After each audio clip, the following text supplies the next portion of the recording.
sa ofisa sa faia onga sa no foyo tara e usola o misi atoa o mumia yo sainga tele me ai le manama te ai manga omenga e usola o puta le manama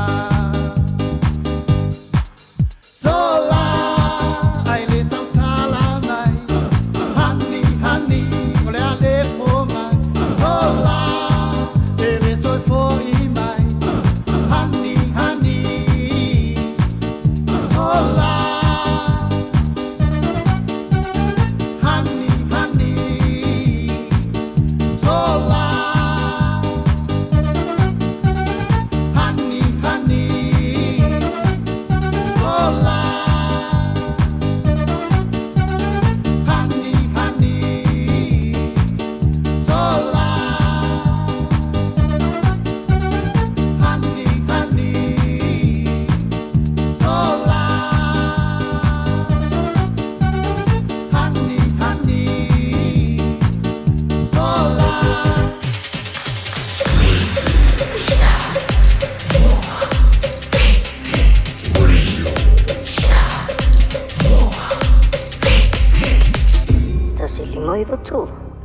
Got relatives visiting New Zealand? Don't let their travel emergencies become your problem. With Southern Cross Travel Insurance for non-residents, they're covered, with assistance available 24/7. Get a quote now at scti.co.nz.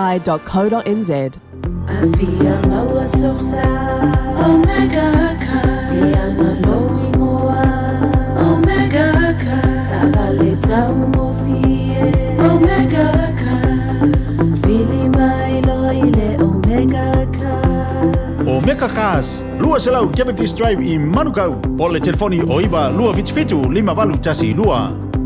Susu mai Manukau ne Omega Cars. Umalole keisile Omega Cars.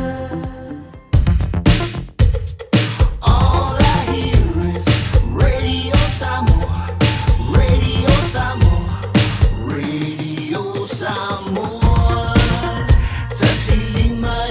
Tolu amo Radio Samoa kasilima ivokuru amo Radio Samoa tasilima ivotolu amo Radio Samoa tasilima ivokuru amo.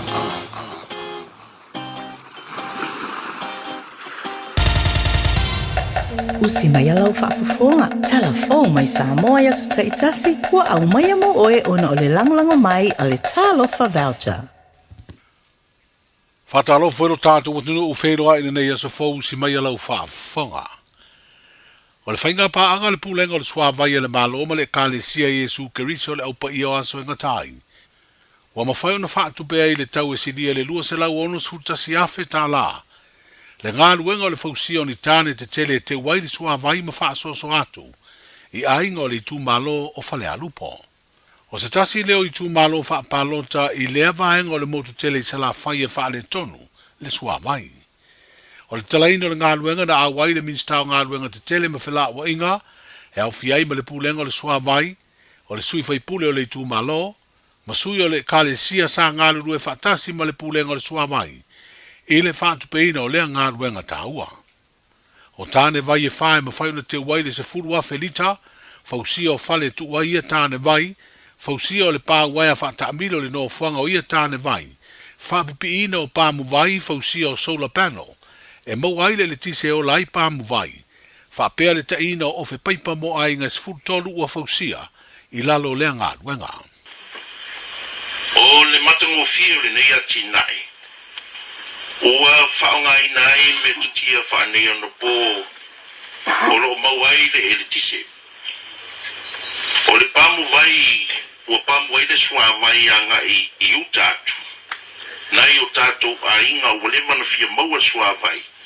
Sane mawhai ono o atu iai le malosi o sua vai. Ua whaola ina mai nei i le ele tise maua mai le ave malosi o le la. Ia le tātou masini lea. E whaia ngā ruenga le nei. Tu sa lava lape mo tusia le tise le IPC. E matua whai ia o tangata. Ai ole alea whaina lea. Ole aola pēr tātou pamwai o na le tise maua mai le la. Ole whamanuianga mai le tua. Whamawina le whamalo le company Consale Elevation Engineering. Sa ngafa male o kaina mai male whapiina o le nei pāmuwai. E lua te si 4 kilomita le umi o laina paipa sa whata oto ina mai tāna i uta ma o loo whatuina aini tane se wha e ta isfuru afe lita le tele o le tane tasi e whaputu ai le suavai mwhaso atu i ainga to tele o loo lana papa au i uta nei i lo tātou whioanga o le nganga whaafitai ona ua mai a foi ona tutongi ina le kalesia a mamona ala to restala e koneti e sua vai nga ile vai ale tato malo makua ia ufa amu ia kako mu ua faifua ngi vaenga male ngi nga duenga tele faftai tele le e kalesia o le fatupeina e tu se le male lua se la uona su tasi afe, fa se la uiva su fata la male vana su uiva sende. Le tino i tupe sa fa tupe ina ile nei atina e tahaua. Ma sa fa tupe ina e le whainga pa anga le pulenga sua vai. Fa pea le kalesia i Yesu Keriso le aupa ia o aso e ngata ai. On behalf of the Prime Minister and the people of Samoa, especially the people of Falealupo, we wish to express our deepest gratitude to the Church of Jesus Christ of Latter-day Saints, and we are truly thankful for assisting the Samoa Water Authority and everyone who played a role in making this vital development possible. O naunu tainga, maman tau siap tatu whainga malo. O lo teita ia pea lana fionga i le South Apito te mai tai pāmia. E ui na uwana o le toa 15 mātou o toa manu i le taimi nei teita ia le tātou malo a o le anganga le tātou whainga malo. Ia mautinoa o atu suavai o mai au na whaamaina. I o tō maota malawa tu salava po fea le tu o le atunu. E awhewhio ma papa au ai. Tātou nuu ma le whawhongwhonga Samoa lo whasolo lava tida. Atina e umalava le tātou malo e o mai lava le so. E au noa masitulanga e ono to ai. Ma ua tini ai le sosolo le leo ngā ruenga. Ai mai se fufuanga mamau e pei ona whata o to mai. Le mistau ngā luenga te tele mwhila wa inga au fiai le pulenga le suavai. Le tō wha olo fiti a fuava ai le saunuanga le tala ai le ngā luenga o le suavai mo le tu malo o Falealupo. Au whanga solo ai le fonu tanga wha minsta mo atunu e sfurulimo le Pasifika le nei vā yaso. Le olo au tū le tala no ino mata upu. Mo le atina e o le ola au auina le puipuinga ma le soifua manui o whana witi o le Pasifika le Pacific Early Childhood Development Summit, wa whiriwhiri e le whalaptonga malo au whatasi, leo lo ngafa ma polokalami mo le atina e o whana witi le lerolangi le UNICEF. Le tamaitai sa avea ma tau salo le atunu, whapea le Pasifika ia moe moana sa whatoa swanki, e avea mo lātou ampasa i le Pasifika. O se tofinga e tau avea i e moe moana le whaalawi loa o polokalami le UNICEF, mo le si tia mre una i o le atina e o whana witi, ia tunu te tasi. O le te tai o le tātu malo le fionga le tamai te pālemia, le fionga fia me naomi mata afa, na ia te tala aloa ia lea whāta singa tele, o le teimi mua o tali malo ai sa moa le nei fōnu tanga, sa masani o le atunu lava o fiti e tau wauwhi ai. O le sosa ia te alo ia e lo tātu o tunu, o tau nu ia i se wha se a wha sanga ini lo ia te lavou se to lua, e mafua e se TikTok na la whaia ma whaasara lau, i lunga o le api o whoringa. Ma o lo whaatutu ai se whaangau le maria o ia lo ia i le whaamasinonga. O lo ia to lua na whaia le TikTok e ngā rurua i le official le lo ia sida le malo. Ma ua mai ona whaia se wha salanga i le lo ia sili, e pe na lipo tia na wha malolo le tu mau le tasi o lo ia, e au noa ma le maua o se totongi. Pei ta ina ufisiringia se lo ia sini a lo avene ima Palestine, o le sosa iete a lo ia i lo tātu o tanu, le sunga ia Alex Sua, na ia wha ilo ai ua tu ina atu nei le council a le sosa iete, o le tu tino le sueina le wha sea, ma whaia se wha i unga. O se ofisa lo ia tu maoti le atunu o le afina wina mori anga leo leo, whasanga le tamaitai o Lise Marie Schmidt, ina wale ma whaia ia leo leo na fina wina, e mafua i se so tanga wavala lata o leo leo manisi o mori mau, mo le tu tangi. O le asuru o le vaya so nei na toe vala uai mori anga o le nei mata uputo whaam sinonga, ma o leo o whaatula ngaile so todo le masina fowa uni, e toe fafonga i nai mai ta tau, ona o atu i le vala aunga leo o wha mautu uma mori anga leo leo. O mori anga ia e mafua i le tusi na avelise i le ao le malo, wha pele tusi, i le lo ia siri alo tātou malo, na wha ilo aini tua inga i ni a fianga o le tamai te i pāle mia, i le maliu o le tamai te i profesa o Dr. Caroline Sinavaiana Kabat, o lea ngai o inga solitu la fono lo o mori ai e leo leo le tamai te i tusi solo, ma talafatu ia papali i sia fi keaul, e peo na nofu tau fi ai le vai ngā leo leo le teminei, tanu mai le masina o meo le tausanga o mawae. E le tu inatu se tali alise i mori anga, ai o tamai ta ilo ia ia tania to iloa, ua tula inei mo le ua mo lia. O le tōru sifurwalu tausanga ua mawae na asiasi mai ai i Samoa, le urungali i mai me le pone i Australia o David McCarroll Williams, la tele i vai ai ni fale ta i tonu funga fale. O le lava inga le tausanga e afi se lau walu lima na malanga tafa whao mai ai, i se meri lau pasese, mana nofu ai mo le wha aso le la honeymoon, ina uftoa uma no wha pa ia le sakala meta o le whai poiponga. O le tausanga na mua i asiasi mai ai i Samoa, sa tele ina sava vali tangata, wai le to tele nise i aini ta vale, se ia vanga na pasi sa malangai. O le taimi neina ua toe a whelo tātou watanu e leo rungali i, o te lele swinga i whane maa wala o whewa inga, ai mai se wheso ta inga. Pei tai o le la mori mau, e le o suia lava o lo tu mau, winga tau saafia ma le alofa o tātou tangata. O le meri lau pasese o le Norwegian Sun Cruise Liner, sa afea pia i le asorua le vaso nei, le ana toe malanga asia si mai ei lo tātou watanu David McCarroll, ia mao se fia fianga lea ia i la ua, o toe wha manatu le talavoa leo langa sa iai, ina ua fito a wha i poipo ma tafa wha mai i Samoa, ina tōrus furu walu tau sanga taruai. Ai o leo ua toe wa aima sila sila le au le leima le mātanga o fia le tanu, ai ua mātutua le soifua. E awhe walu se lau de pase se le medi o le Norwegian Sun, sa awhea Samoa i le neiva yaso, o se tasi le o ala ngā tupe mai le atinae, o tangata tafa wha mai i lo tātou o tanu. Tala nao le ne yaso, soifua. Tasilima i Watolu Amo. Radio Samoa.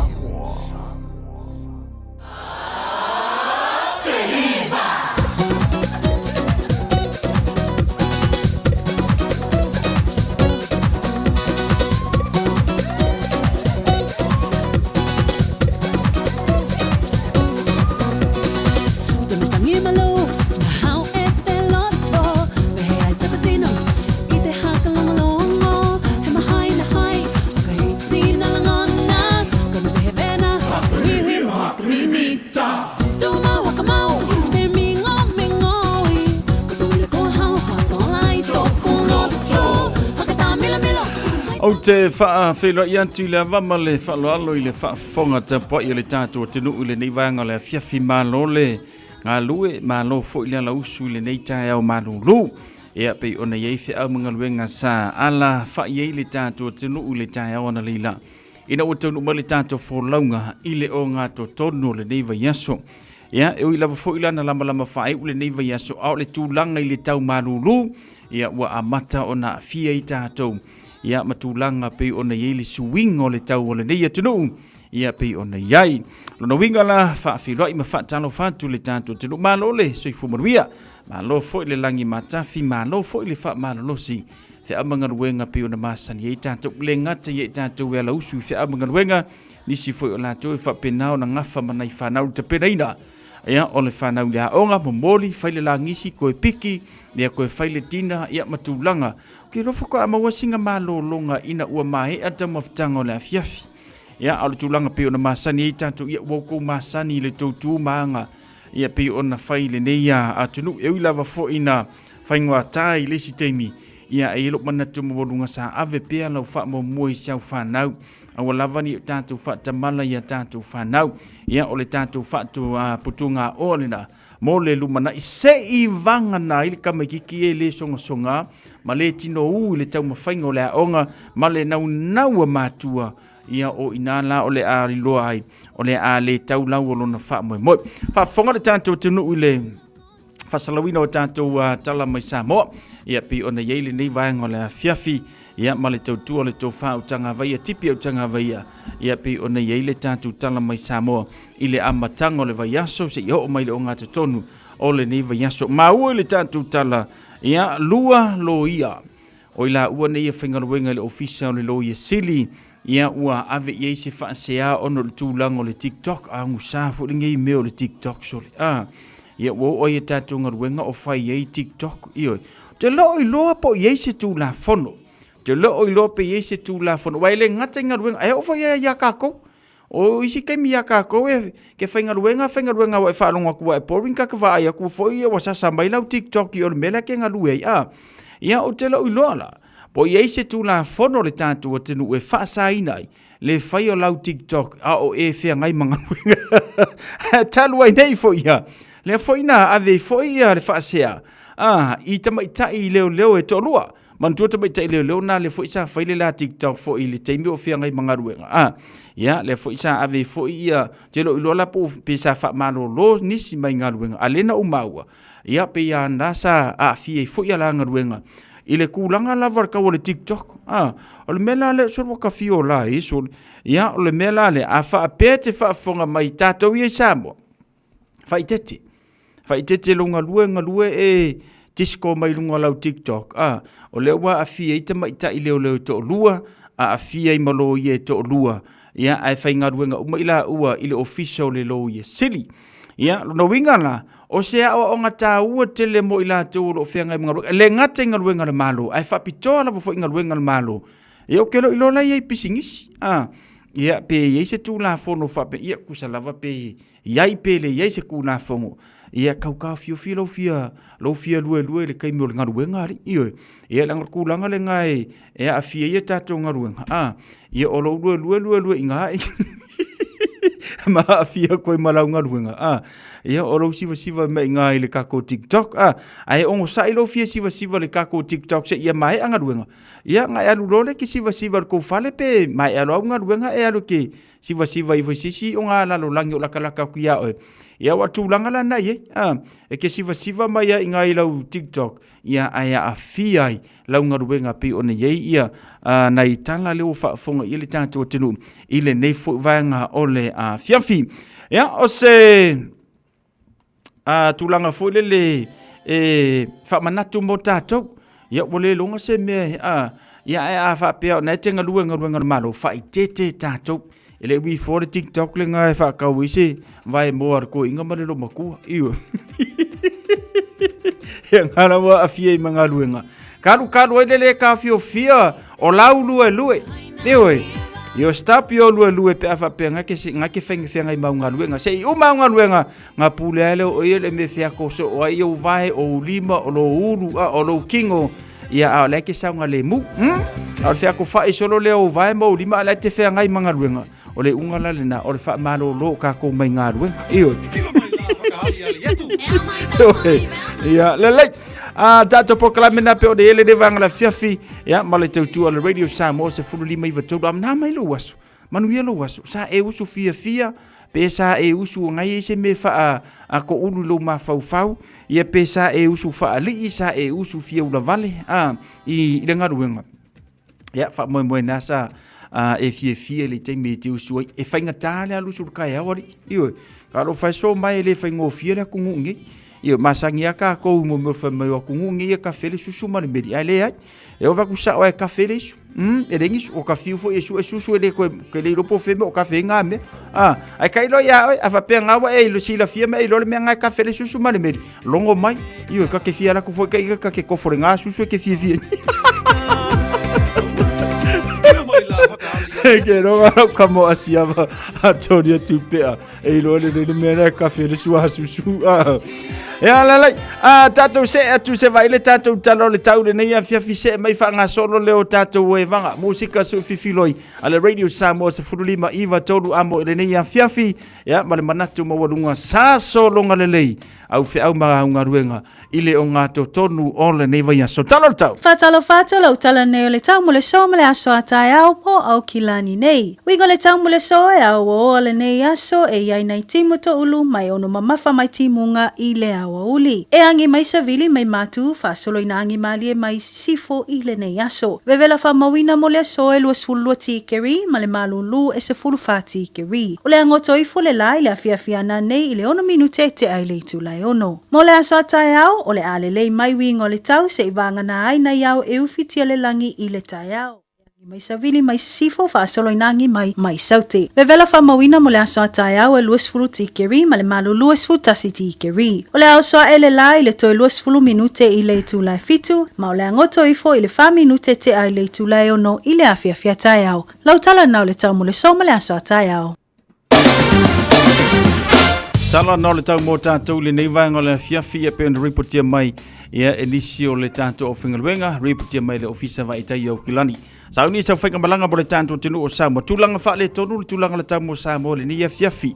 To ulu niso timungo le nei anso malolosi niso savili. To wha tau o niso teimi ia matulanga pe o nei le tau mo le tātou tenu o Samoa. Wha pena te sauni te malanga i Samoa. Tūlanga nao le tau mo Samoa.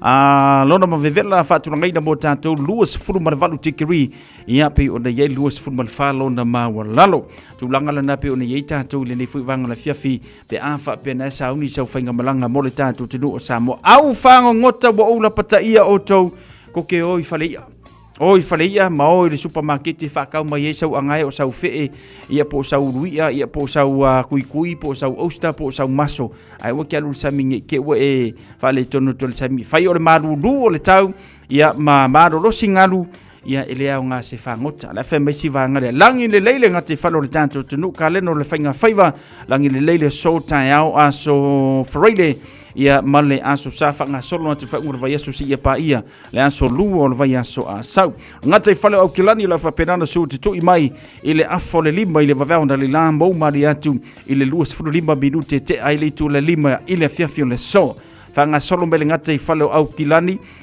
o ni hanga whamawina i le luas furu minute te ale fitu le tai au sua ngata i whale ia o ni hanga mou mari atu i le afatono fitu le fiafi o le so one hanga pe one ele nei vanga la fiafi lima suar ngate fale to mo mali atu 5 minute tale ono ile a fiafi o le so manu kau hetile ye matu nei fai mai si vanga le ya ole afatono le fa ile va vauna suar ngate fale mo mali atu ile lus 5 minute te le fa ile fiafi o le so ba ngate fale muri vai piti le fai mai ya afa le tula e ono le taiau suar ngate fale mo mali atu ile lus furbiduti te leono ile a fiafiu le so lo winga tu langa la ndao ngati fale malika lenor fainga faiva pe on the report tia mai ofisa mai tau yo kilani fanga solo ye ya fufuanga ole nei fuanga ole a fiafi talo na le tau ngati falo le tantu tru ile lus furbiduti wote ile tu la e fitu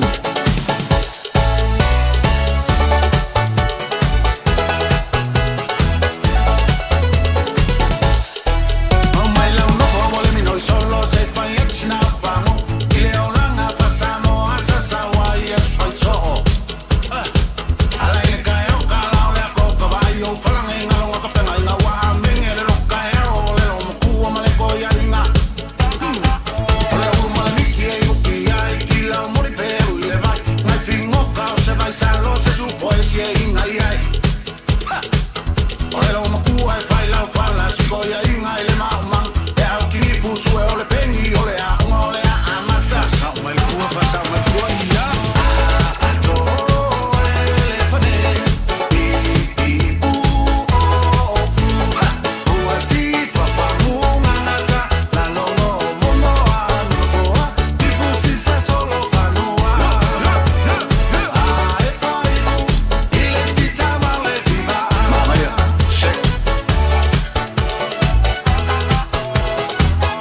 beves Wanga e fai fa manga yo ke le fai ki o si au kaleni Ko sa me la uma ia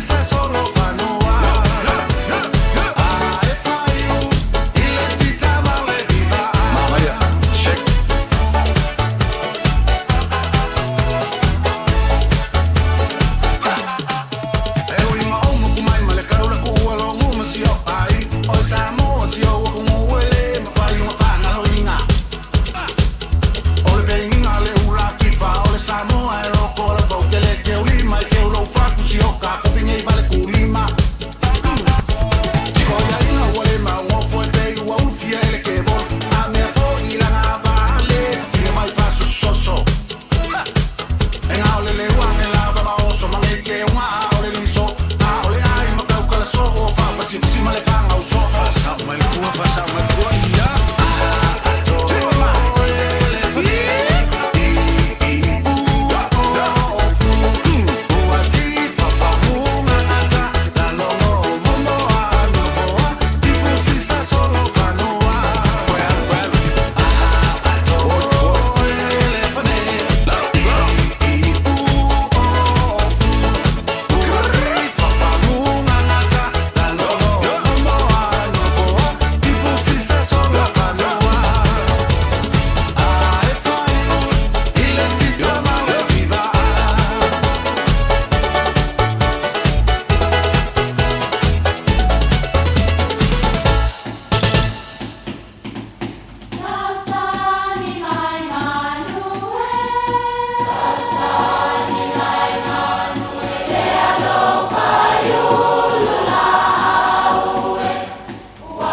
E o whanga manu i ululu o la au, awa e whawhanga I funga o la au. A o le tangata, e whawhanga I upu matala. O le mawhileo o alanga upu mamuanga ngana Samoa maona whaapongai, e a fua I lona si o mianga.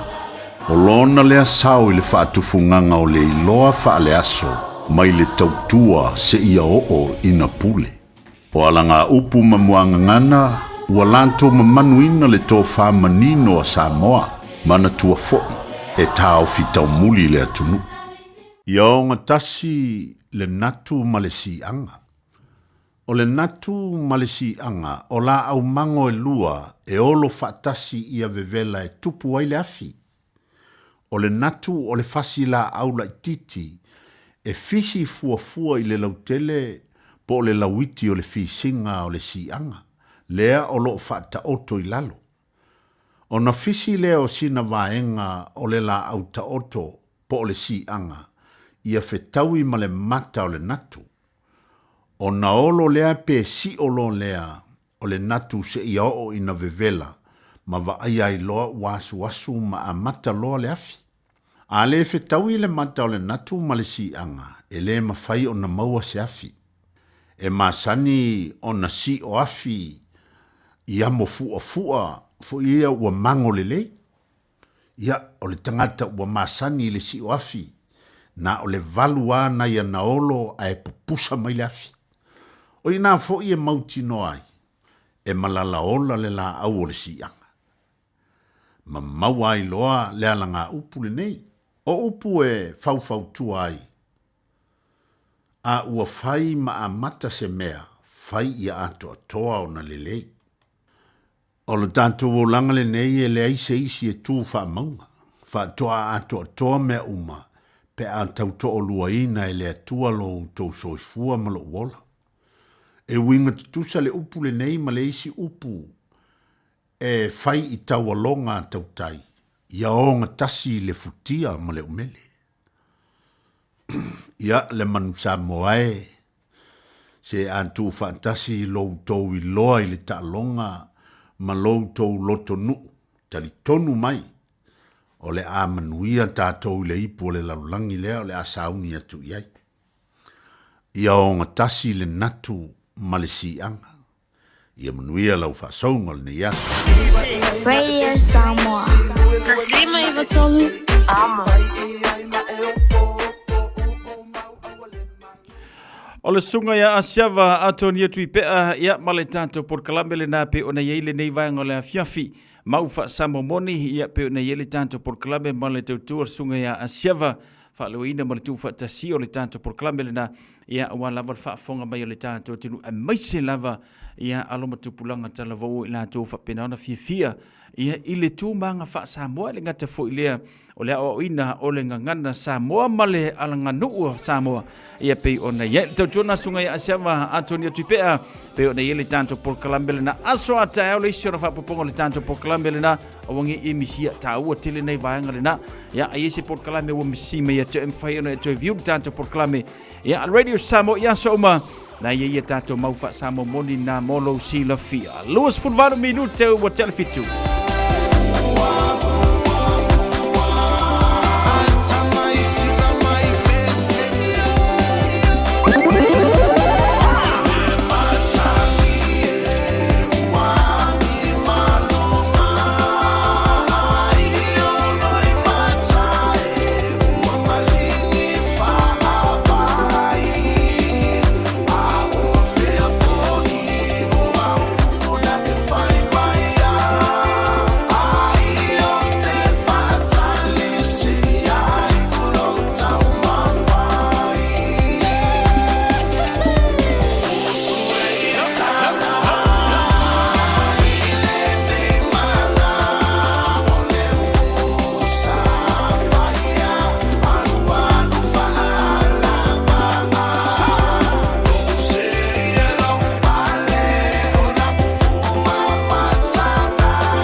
O le tali o manaonga I o loa whaatotonga ilo mauta ini taulelei toi anangata e mawai moenga ngao si tutona New Zealand whaapea se tino fōa le potumalo lo laulau ai manafoa TV la au pese usa aisa masini ta lava telefoni fe aveai maisi Afiu ane loa I le whawhituwha Great North Road o tau po le tolo fituiva Great North Road I Henderson le Casa Beds and Appliances telefoni o valu selau lua lua lua lima whavalu o valu selau lua lua lua lima whavalu O e sila fia e iwa te si ma le tolu wha miliona ta la le se leni a le UTOS ua toe whaasafua atu i ona sui whai unite i le lua o lua wha. Whai sau teo ngā tupe e teo wha whainga luenga ai lau se leni ina ia vave wha tau nuu se wha moe moe ta ua a lau a inga wha pe e ka le sia. Wha o ngā au nanga le ANZ po le talofa voucher, le M ta la, ma le My Cash e ala i le Click X. Wha afso tai mai le ono valulima lua ono iwa wha iwa, le www.utos.ws, po le emaili o le info@utos.ws, po le Facebook, le UTOS, le wha putu ngā tupe teo wha whainga luenga o le mawaenga tau sia Samoa, teo wha whainga luenga e mātou lau se leni, ai sele sele e oe le manuia. All I hear is Radio Samoa, Radio Samoa, Radio Samoa. Tasilima iwa tolu amo. Radio Samoa, tasilima iwa kolu amo. Le watu la male tātou teimi le wanti le neia fiafi te le titi le afolo fitu ia male tautua le Radio Samoa se furulima iwa tolu amo. Na ia tātou musika mo le manawa ngaruenga o lunga le awala ia whapeo nai pisi le vaenga le netanga iai. Mo mia le toa le taima lava lau onsa i lunga le awala. Ia ave lau wha mo mua i lau saunga le mu o le mesili le nama tāua mo tātou. Ia mi se fwoi wa wave fwoi na pongi saa ia le tau o tātou le nei teimi. Ia ma le nei fwoi vai tau o tātou i elu winga. Mo mia ia lo fai tete lunga le awala. A mata alia lunga le awala awe te fia moe awal wha ngā ina lau telefoni. Ia manisio vaenga pei ona e a fiai. Ia pe a e alu lunga le awala. Wha mo mola usaunga le mu. Ia au tātou i le nei tau malulu. Aisa wasa whanau e fia whamaruia o ne wala umali e tau le tolu fitu fitu tansilima iwa tolu le ngata folia o le tanto emaili on air at radiosamoa.co.nz mawale le ili whamarianga lu wasa whanau. Whantano whale tanto proklame na uoma nei paanga le mafuta mele nei fiafi ka siano sa nele manoro se fumaruia. Whantano whantia whaftai a mosa mai meleponi au se talia le mafuta mai lunga le tanto YouTube channel manoro se fumaruia le vau polo se uso ya yoelu unga po se fumaruia uso ioi malo le ngalue malo fo ile on sa ife am ngabenga pe on yai sa sali tu lima se fumaruia fa tele fa tasimai fa tano fa fo ya tina nga wang malo se fumaruia tina ya fa tele va melenia fiafi asiava Antonio tupe se fumaruia mai meleponi au se talia se uso alo fatu vai ka fala au ki wangalo uso ioi ti Vinci Leonard fa tano fatu tele fa tasimai ile nei fo ya fiafi Vise sio afele mafuta mai i Great Gibbon i meleponi au se talia po sa o inge ngoi ka waku vise sio ioi Sky ali falongo ma lor se fumaruia fa tele fa tasimai Queenie Savalio ya mai lunga de tanto YouTube channel fantano fatu mo oto ya ma lor se fumaruia le nei foi vanga le fiafi malulu ma to le nei ya solulu fantano fatu ya tupai matuna fautu ali itala taina ma lor se fumaruia tupai mafuta mai le nei foi ya fiafi ya ma le tanto proclame musika mo le mana vonga ruenga o se mita mita ngasililo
Ting fonga matango fia zo so ya Betty Key the man.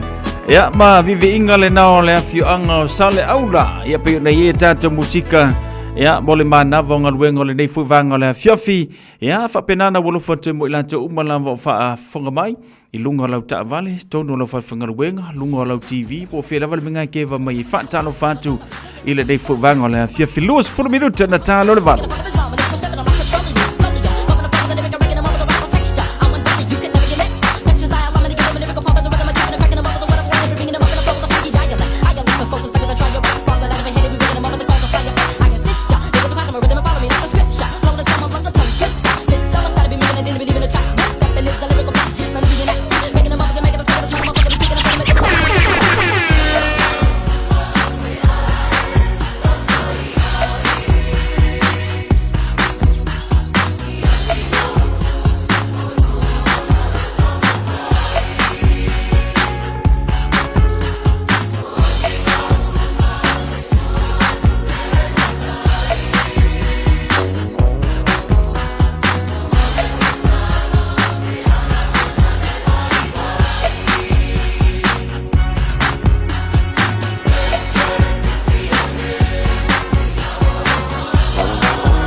safa amoe moe atu I fonga atoa Ole ei ua leo Usu e wo wo foa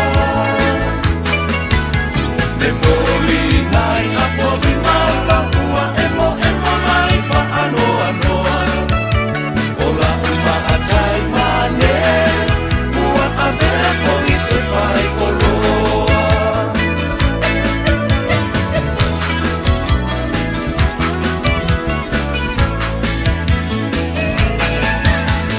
Le matami e uangi ua lola ua apea ua le sami Ua pa ule fetu le la satu I le mai lua mai o matami A o ai fo I le la ua tu I le mai le sami ma e lani O la u pele la u ma amora Fo la ua tu I le taita fola E si a uluku e si le la le lei E se fo I ana tifi ma I o na ponei Ai u te le fa ae aina oe Ua laino u fa a benei E le rosa a fai lea mo usei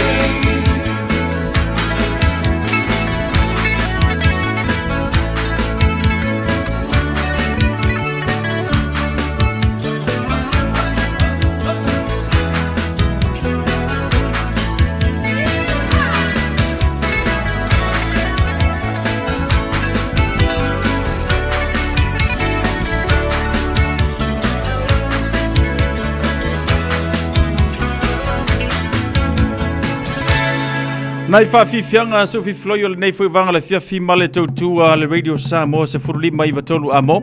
Ia male tātou porkalame pei o na iai. La se furuma le tolu minuta na tā leo le valu se I o se atu mona ia tātou whaasile silanga tāua. Ia o na whangasolo e whuelo le tātou porkalame pei o na iai le nei vanga le whiawhi. Whatalo whatu tinanga wang le moa tawi I manoro so I fu manuia. Whateile whata simai a Sema Tong kalo whai. Ia alu ka ele ke lo alu ka ele o sidi akulenga ai po sa ole mena te mata I ka ko le musika ele se ka ko kalnga ngo fai io se le mele ka ko mo le ayoso alu ka ele me alu se me fa masau ngelo ala fa tato fa silanga ole nei fu vanga la fiafi pe ole ele tanto tua va fili male tusi o le songa Awane ngalo saulo minga o le tusi o le songa whaatasi ai ma le lolo minga. A le wau filifile mawai whaalupenga o Samoa I se sifon tutuila mamanua o nisio tala tu o Samoa o ngā upu o le matanwhai o le matai le whainga o whaalavelave e pei o whaapoiponga o maliu le ususinga o ainga fe sila whainga o polo si I whaalualo whaalanginga o e kalesia ma le tele o le ngangana whaalualo. Fitus fulu tālalo na tauna le ofisa lava o Radio Samoa I le tolu pa tolu ono Hopewell Avenue I Manukau e mawai mo nisi whaamatalanga wala au le lua no lua tansi lima I watolu lua no lua tansi lima I watolu pe tanga iane I le shop Radio Samoa.co.nz te whaima iesau oka o le ata oto ia le la au mo na la I aupa ia sautua whawhawha Samoa mai le tai sama o le tui manua se ia pa ia le tai ula o na whanua ele eise vave na te ngafa tia taulima o sa mawhainga a wa ua ta oto a o sei a mai vasa ua maea o na tuu laupua. O le nei whaalinga e whaasino tonu I sio mātou nuu o sa punawa whalea lili a wale pa ia ialo whanene le mamalu lo o tautu o whama upu I le loto I whale o le manu Samoa. A meise sio mātou pito nuu o piu o loo susu ai le suafa faa lupea alala tai matutua I le nuu ma le mamanu le pito ai whapea le lauti na le lei ua tasi nei nisio ali mawhaipule o le tātou nuu sa awai le tātou maftanga momua o le au suia le tātou whodotanga I le aso toru suma le taso me I le afa o le valu I le tai au toa tusi lua wha tasi Gerpritero I mangele wa le fa moe fia fa teluina i le aso luas fulu masine ono lua o lua lima ua fa talo sanga ina neisho tanto nu e so swani mo le fausie no le fale aonga mo alo mawhanau o le tanto nu fa mole mana tua mai sau te tai mo se tanto fa manustino Maurisi fa mtalanga fa so tai le telefono le odwa tasi ono tolu ono favarwiva odwa tasi ono tolu ono favarwiva fa tai se ni ali mafai pule o sio tatu nu o sapu nawa i fale alili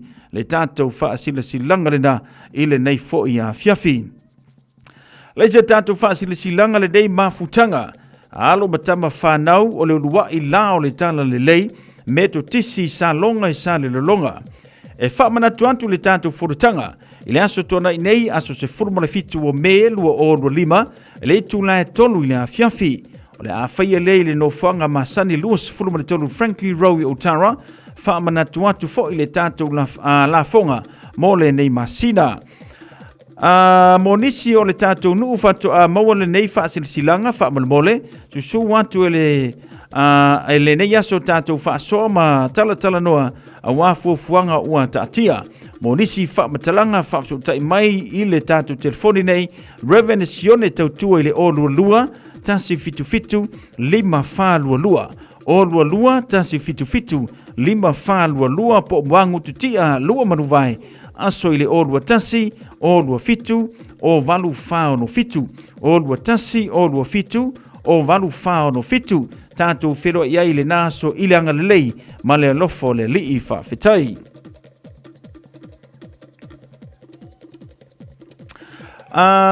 lese tanto fa silanga le nei mafutanga sangata ana pasalika ile ulumwenga ile ava tele te tawai e matou te fa lo fatu ile pa ia mawalunga o la tanto mafutanga sangata ana pa ia pasalika ile ulumwenga o le paia lava lea i le fetalainga ia matua na tongi ia li pia fa apea le toiva a fifio alo tama le langi ia tau alfai ia matuyoti ma o lua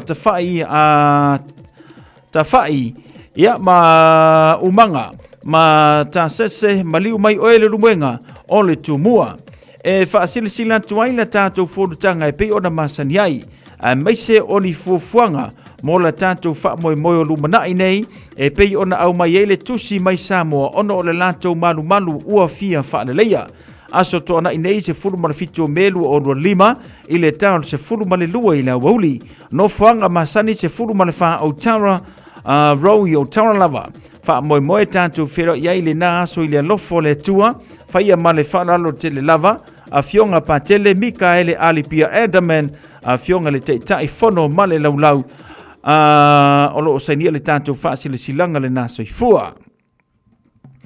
Whanga soro bai pēl nisi o tanto fasile silanga mo le mamalu o matua uma o masina vaia i Seton Parker School. O le ata oto ia o upa ia mamalu Samoa ono upa ia ua uma o na tofi. Ai fasile silatu ile ava tele ma le whaaloalo e te tauai o le awhaia le tanto community fono ile aso lulu masina sumarfa lima sofiangi aso sumarfa o le aila o pas pinkor ka ko fa silanga lenga ai wakai nguri pukia sivaenga le mafutanga a maile fa tulo watu lau fa funga Samoa o le dei fa silanga e fa sino tonu lele mafutanga alo matama fa nau au ni polo foi mani ngafa e malu wele nei no a maile ya le panta o le afai le tato wa forutanga ile aso sanei aso suma le varu masine lima lu o lima taimi o le afa le fai le afiafi no fuanga se furma le tasi Inroro Ave Rivi Community Hall ele mamawa kwa mai talo sanga tuai male nganga mawalalo e afifio mai se yo tato swala upule nisi o fuanga wale anga ilumo le tato mavtanga o nisi fa matalanga fa so mai le orua tasi lua fa lima fa ono orua tasi lua fa lima fa ono faftai sainia le ofisa maftanga amaile le tanto fa silanga lena Free Community Lunch a inga mawo o le laumua Avondale a ngai mai le Eastdale Reserve ele aso sa suma le valu melu o lima o lo mawe le fiso swani i fala au aina lava second hands ia ufi moenga fa pe manisi mea nga molo ainga e le ai se te tongi e le o maua ni fuda paso i le taimi nei, ai o lo o telepea le fisosuani mo oe malu ainga, awani e misia e amata mai i le tasi se ia pa ia, le se pa ia le awoli, nga i le whai le awhiawhi, whaia le East Area Reserve i Aventeo, le awa mare whanalo. Mafutanga whanga whau, mafutanga alo matama whanau whanga whau iau te roi New Zealand, o le awhatanuina la tātou mafutanga le aso tō nai tōru sumaritaso mele i tūna sifurma le lua, se i wha mautu wai fuafuanga wa uma ona tala noina, a wale wha moe mo sio tātou nuu, le ka le sia i Samoa, o le wan awa tuailo o tau pa ia malo o tau mamalu, whenua iai i le aso ua tā ua, o ai foi se tama whanau o whanga whau e maua maile nei whaasaralaunga, a fifio mai, maliu mai, tātou mafuta i le nei aso, tautuana le tātou teimi o le tātou tuatusi o le tasi lua tolu Royal Road Messi, walau le telefoni o le o lua tasi o valuono, lua tolu tolu lima lua, o lua tasi o valuono, lua tolu tolu lima lua, ia po le o lua tasi valufitu, tolu lima tasi valu, o lua tasi valufitu, tolu lima valu tasi, whaafetai o le laulau, o lo sainia le tātou whaasile silanga lena, i le nei whaivanga ole a fiafi. Tātou whaasile silanga umalana lo tonu mai e tau le nei vanga la fiafi male tautua le Radio Samoa se furu lima iwa tolu a mo, ia pi o ni ele tātou tautua. Amelia Mikaele whaaftele whaatasi mai nei whenelevi, ia alo whantu mo o ta umalama i le nei whaivanga ole a fiafi. 5 minute o na tāle o le itu lai valu.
Ya, lawa tula maile tatu taimile wati le neivanga le fiafi ya wa tolu minute wa te aile tula valu ya manatu fo ile wa fantasi maile sunga le lifo mai Dr. Isaiah Tawalpini ya wa fo le tatu por kalame pe ona yeile ona asolulu ya o lo soifua maloloina lo youla o melo simai el fa fonga fa pongo le tanto por kalame ya pe ona yeile ni ya fiafi lona asolulu fa talo fatu malole soifu manuia lo sunga Dr. mano fo ile ngalulue I fe amanga luenga le neva yes.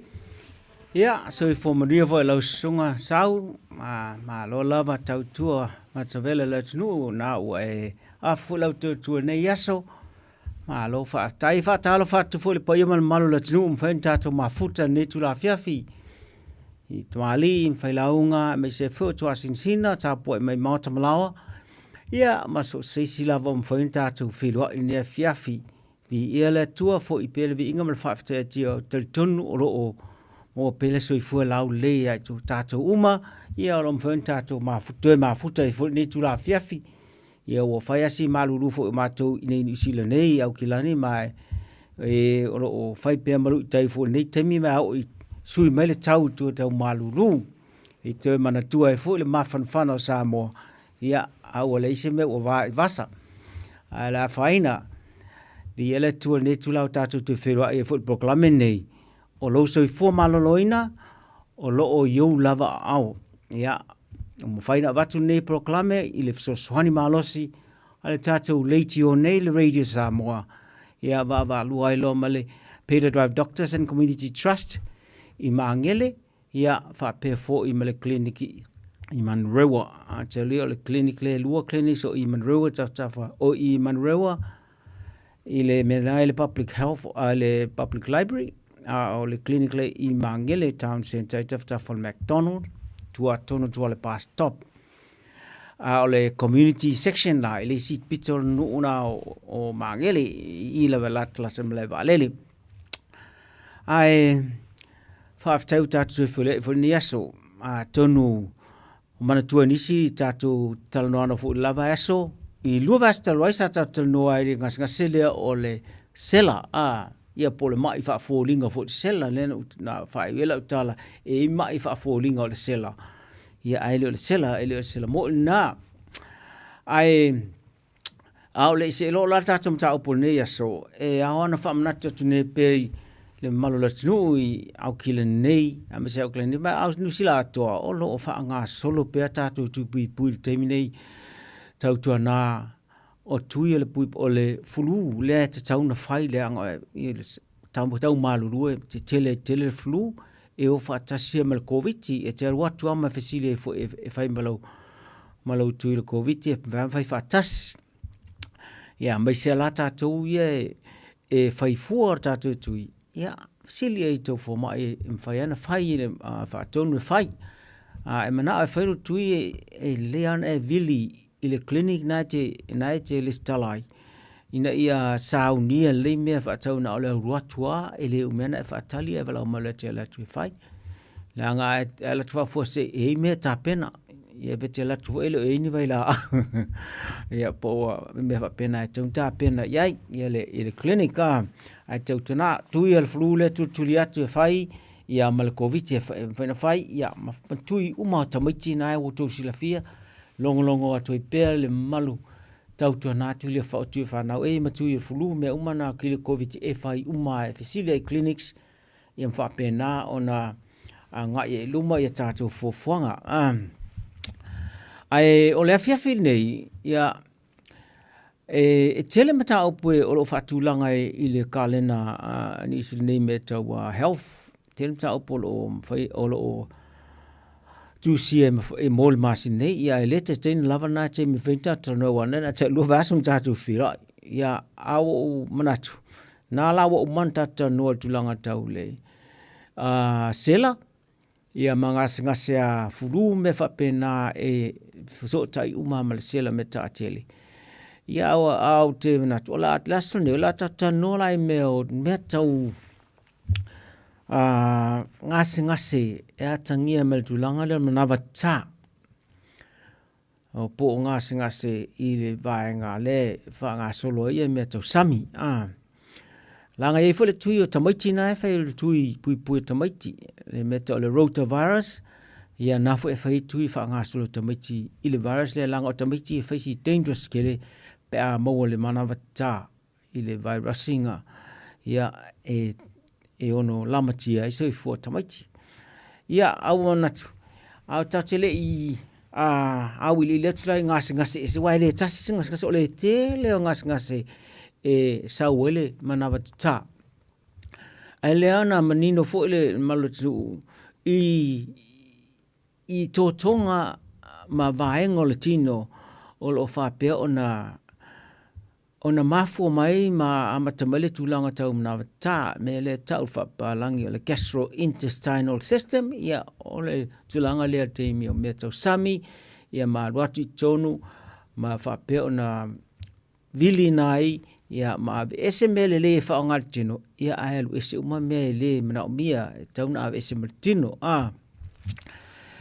mea lana o le tusa o le vaenga la tino e whaangai o ia mea aima mea inu o mea aima inu e uma e tonu vaenga lea lea lai a mata mai lunga le fonga se a whai e mata e le atana o le vaenga la lea le o whiangai nei ma le wha fui ino tātou mea sto sami mea inu pe a tātou tango fia e mata mai le fonga e wha pēnā o na la moea tātou mea ta sami wha malu le lei ia ma follow ina loi tonu alwatu ai tonu le vaenga na ele fa i so atulo male paipa na so tanga na me pese paipa e alwatu i tuatu le paipa le tuatu le paipa fo le mana valenta tonu e lua vestel wai ia alwatu fo le paipa na e fa sa atu ai ngal fa i tau lalo le manava le mea tonu ana iai ia le manava mea tau le manava le stomach na e tu va atu le atana ia o inala le stomach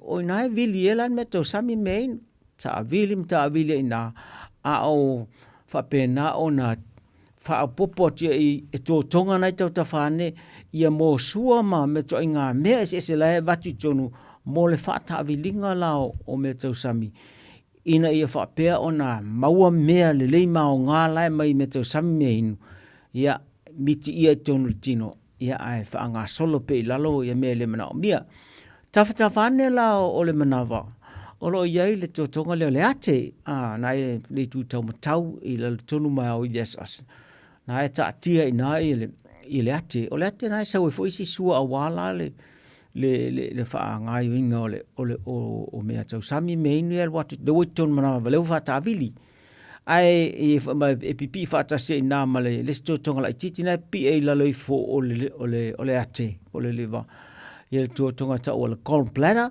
sta mai tanga la titina e sawa ina mo sua e fa pe ona au nga i le fa ta vilinga o mo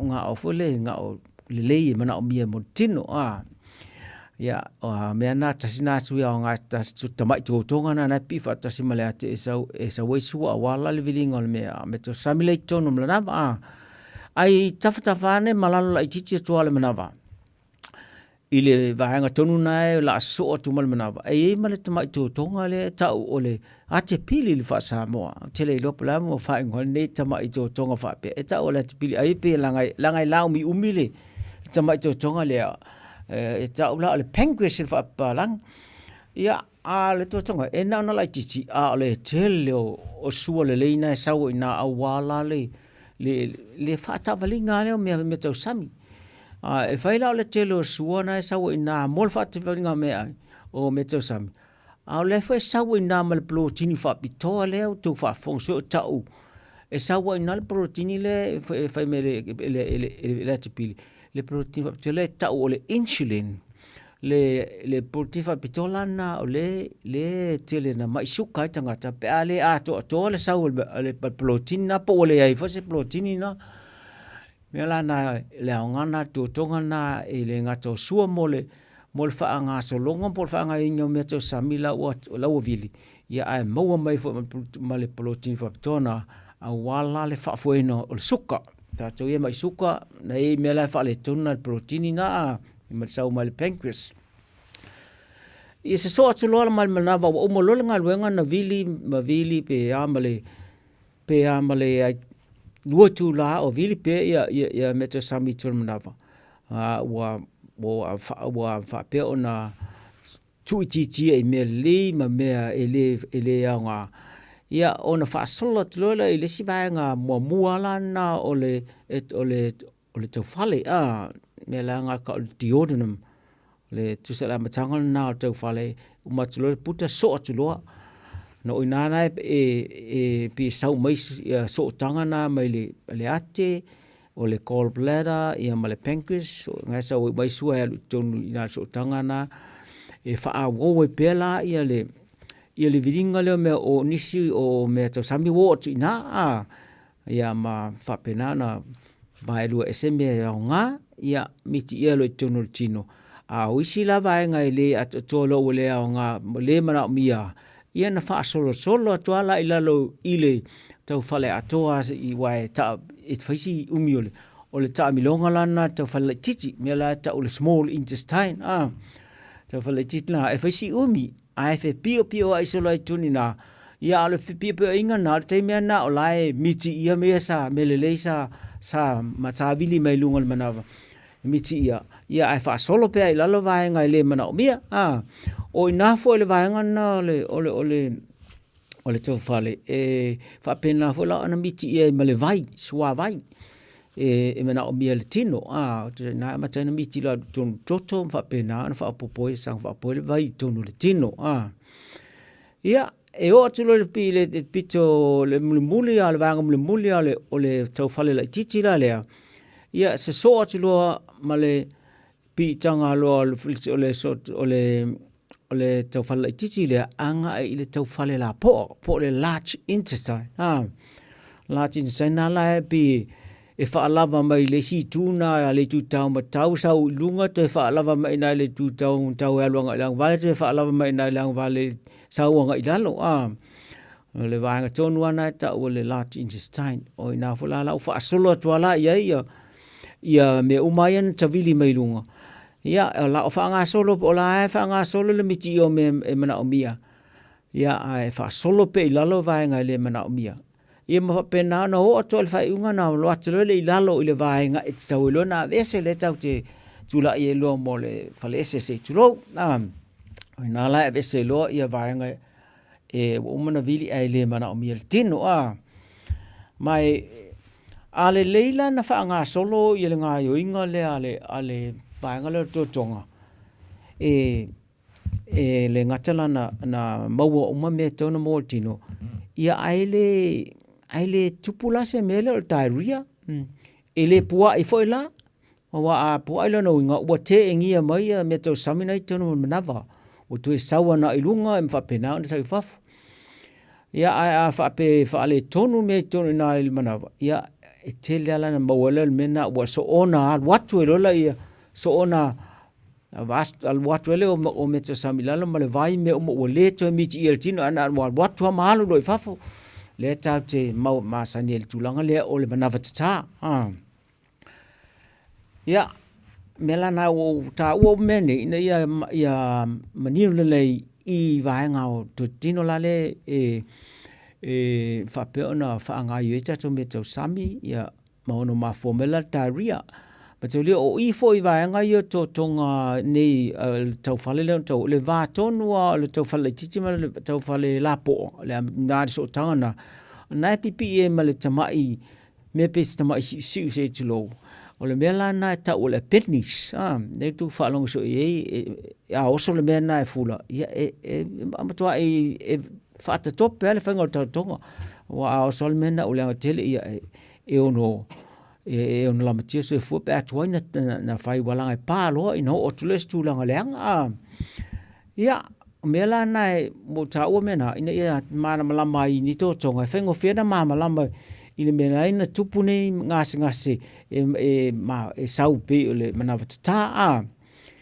ia a mafu anga la ma ta ese mafu anga ese ala o ni se mafu mai o siama ta o bacteria le ye tulanga le ngaska sto fa ngol typhoid fa te inga e ma fa fanga ma fu mai o le virus te le sel bacteria e sel virus ia o siama na le fa pena le covid tasi na ngasi e diarrhea tangata pe alu tonu virus tonu manawa virus ia ma le virus lo no ta o tamaiti o meta le rotavirus na le no fele tupu i puina o tamaiti ia siamana o mana ia siamana i tonu manawa ia le ia se me o na me lura tulanga i tau meta sami me inu ia o le tau te o te stemi le tulanga i mena o le ina i malama i mea leina fai tete me nye me o siama langa o ni me le ele mawhaina wa aia tātou mata e ni te le loa ia mai whapelana o tupu mai le tulanga le manawa te tā ai e mawhaiwhana manawa la te ola stemi e mawhaiwhana te tā le manawa o tangata pea whape o se mea tau sami fole le whetau i o se mea a le tele mea lolo lai tonu ia polo vete ipo o tele foi ni lau matu atango a tele lau tango ile me susu foi le susu le faita tuti e ono tai foi manama ma so na alu tulanga le mai se mai lai mo me ai me ria tau o food poisoning a tatu tano food poisoning no nga e lua me o siama ma maisi me ona na watu fa tasi me ai tonu ia ma faina lo la ile le ngaluenga le puta ma mea le tau fale tau fa le tau le vilinga me tau sami mena pe tatu ta o mo me la nai e ono tatai fole manava pe a fa le tonu me tau sami fai e ono fa le tonu fa la le tulanga le li mai ile diarrhea pe a fa o ise se me o tupu te tonu o le tau fale pole manava fatata ingala o meni o tuma po se cancer po lasi me pena o tupu te tono manawa ia e fu maisia ngas ngai kai pingi tuma e ka o autoimmune disease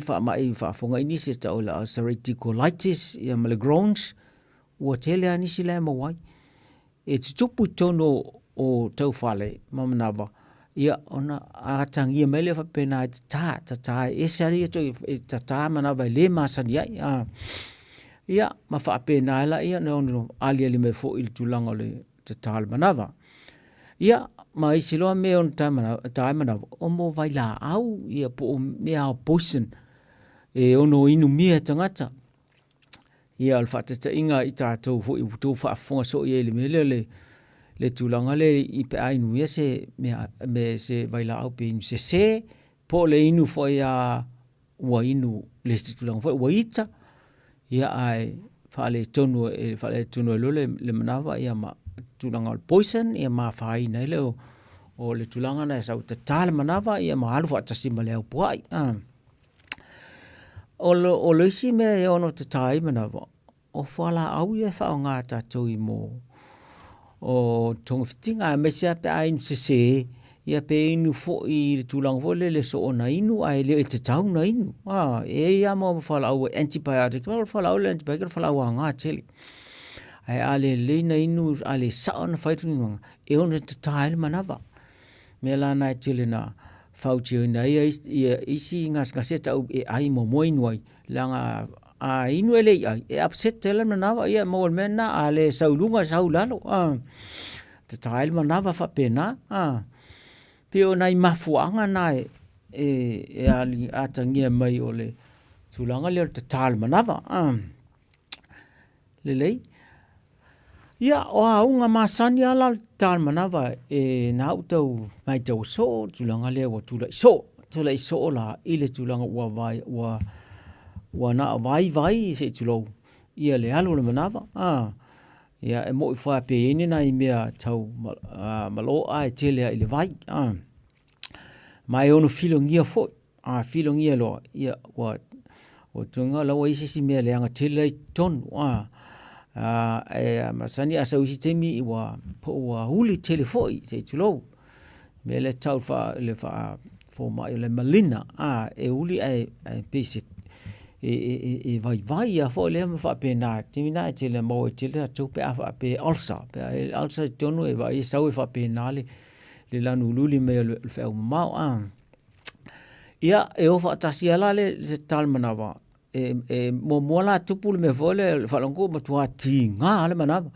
me vole mo tua e tau fa palang le crampy abdominal pain tu sa ua mo tua tutui ale manava temina e tutui ma falongo ina lo e fetulai ni sia taimi tua i fetulai le taimi a wa vave tele sa wa tam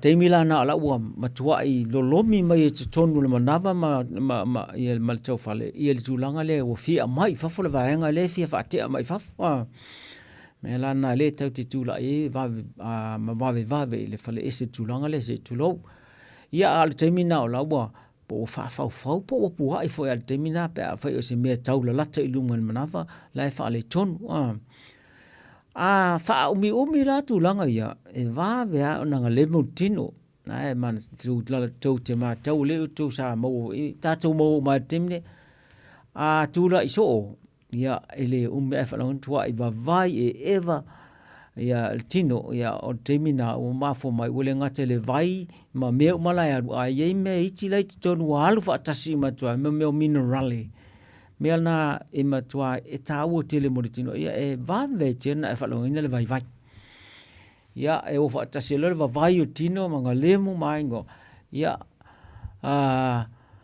ma ono fiva fola temina e ono falong ina fola wosol malili ia ma fa pena ona mingingo fie vaenga se so le tino ia fai fo se metau push sign mi ia e ono manongi mai fo la fa penale tu langa le au lata ia po inga fo le temina pe o mela na e tauna no fo tai pa mo o tu langa ia matalia o me o manei tau ia au ngane e ono ma fo mai me o mai no ta ua e tele ono ma fo anga e so sai di mulmuli al ta meta tele o le virus e tele na tu poi mea ia po ni mea aia o le fe tau i fo i o le mama i tulanga lea me le tau o tele le wha mama le o tato a ao ai le i tangofia me tau sami ia te fo i mai fale le tau e tau an wha mama o ao te mina wa tele lo te me te o e tau sami tango le me tau sami ai le i mahu lima mea na tu sape na wha mama fo i ao me le o fo i mai le fale le tau ai te tau anwha amma pe au te so se te mea te tango e se mea tau sami e la tau mafa tau anwha amma leo au ia mwha amango le lei ia le ngata fo i lea o le sao ninga o mea tau sami e tau fo ina sao ni le lei se tūlanga mama te tau ana mama uma mea whao ngā o ulo o ipu o a uma mea whao ngā a o fo te mea whai mea e tau fo ina mama le lei ia me whao ngai mo tau sami o ipu, sipuni, mea uma whapena e mama o lau o mea uma e whao ngai e tauna mama uma. Ia aua lawan e sea wanoe o ni pipi e se siama i nā wā peono vat o siama e le ma whai o tātou matana i loa. Ia me sea pēr whao ni siama pepesi tele. Langa ia siama e pepesi, whai ngofia na pepesi pa mawala wanoe e urufia fo i ma o to e lesi tangata. Ia, ele ngatala i na o siama. Ia a oma me tau samina ia mama leina na whaipe anu tāua. Mama na saunia, le leo na kuka, wani siwa mea e le ato atoa leina kuka pe intulanga whaale tonu mea lai mea. Ia a in siama temi a leina kuka e pe uma ia siama. Mea nana tau wale saunia leo me tau samia awane ia ese tulanga whaale tonu. Ia, a le leila na whātau ni mea, ia e leisi me la a whale tunu e fualal manawa teimi o no tau sa me ma wha ngā solo. Ai, o mea ia tauna no futai, a te tāle manawa wa lawhato a mata. Tau tua nāla, o mea ia tauna na no futai, hei, le ngata ina i wha mama leo lima, teimi uma te ali whea ma whea. Ai, mawhai o na e tau mwhailo e inula vai mama ia e maungo fie me e ke misi e mwhaina o e whaatau mai mo me a wha matamata me le atau me le wene e me ia tau ene light ia po o mo me sau fui pepa o mon sau nia o sashi e tu e tonu mo pauta pauta lana e whailau vai e no whao e whai le lau vai mama a whai leisau se vai e wha mama le le whale Pei wha ngare vai man ai alai ia whao ngale vai puna ia whamali din tula I tonu ia pauta na sael pauta sa I tonu mai inu teimi na la wa mata lo tal mana awal fata tasi ilang tele le ana awal te ai tam failo inu ia vai na wa umman faile pauta na ta siale pu vai tu e bel pauta na ia tal titi to inu ai sina awal te tau sami ilisi I nasa se I lopo fe fai pe fasol na leipe le ai Paule le me ono mfaina tau sami temi le pe afe ola te tai ria la te talo mana o le me te sami le supo se supo o le me le langa tele me la I tele tonu supo me po me tonu pauta I te fatoi o me na le mo supo temi na le ngatana o la sa puna ma pepe o man siam ala I me ni ina mana o me tino o me na mfaina tango fia fai fole te tango I se fruit ma tele fruit I teimi le le ai ia fulu ma langa ia siame pipi I me ia me se tele lopo fe me na ta tiena me ai le I tau fa tau ma ia o tele I pikina ia ma alo ese la ma so ona ai teimi na me sa ma me ai la ia le ngao ia me ai le I fa avelaina ia ma le susu tau na alo ese me teimi le tal mana langa le anga tele ai pe atango fia tulang fai lai fai nei me le amtanga na I tu la le so mo mon tu pole le am tu pole mene ai tu ai pe tau le e fo la au mo ki misim fai na fa tau sa o pe fa wele mo sa va no le fo ma e fo la au atu no masa ni si ta o lo promide e tele atu nga ngor fo la au lo promide le va la au le tun le tena na o moisi le tena o ave Samoa nisi e sa uni te utupu me Samoa en fai nei nu fala una e ta fiu fele so ona tal manava temina tem vole tal manava e fai te fo I so ona inu sesi fala una temi langa pe ono fa te fala au sanga leanga te lele tal manava pe o isi antibiotics wa tal manava inu ya tilela le alu ai fai a wa vai atu e le ila tawa o le mau lo se no I le fo mai ya pa wal mo le sa ro I le emergency fa mai la tatu e talo le ilanga e ono fai e no tuilo toto fai le IV ma fai mo me uma e tau fa tonu me lau fa le tonu ai siaki po le ale mafua anga tuilo toto ma ave fe au e siaki po le ale to anga mafua anga le mafua pe o I se siama me pena me mana na fal mai faina fai ai pe stongo tala na winga tongo feti ole ning ngas manavata ya nai o mela nai o no I pa o fal mai le ngatala na avel fe o mau siaki pe ave fo I mo meto me o pua inga me pe na ave siaki tuile toto siaki mo me uma mai o le ono se ki vole fe au vai e ono fai a isi mau me ele fale IV ma me umana ia ai e o ai ono vai ton pe e se me o tupu tono lo manava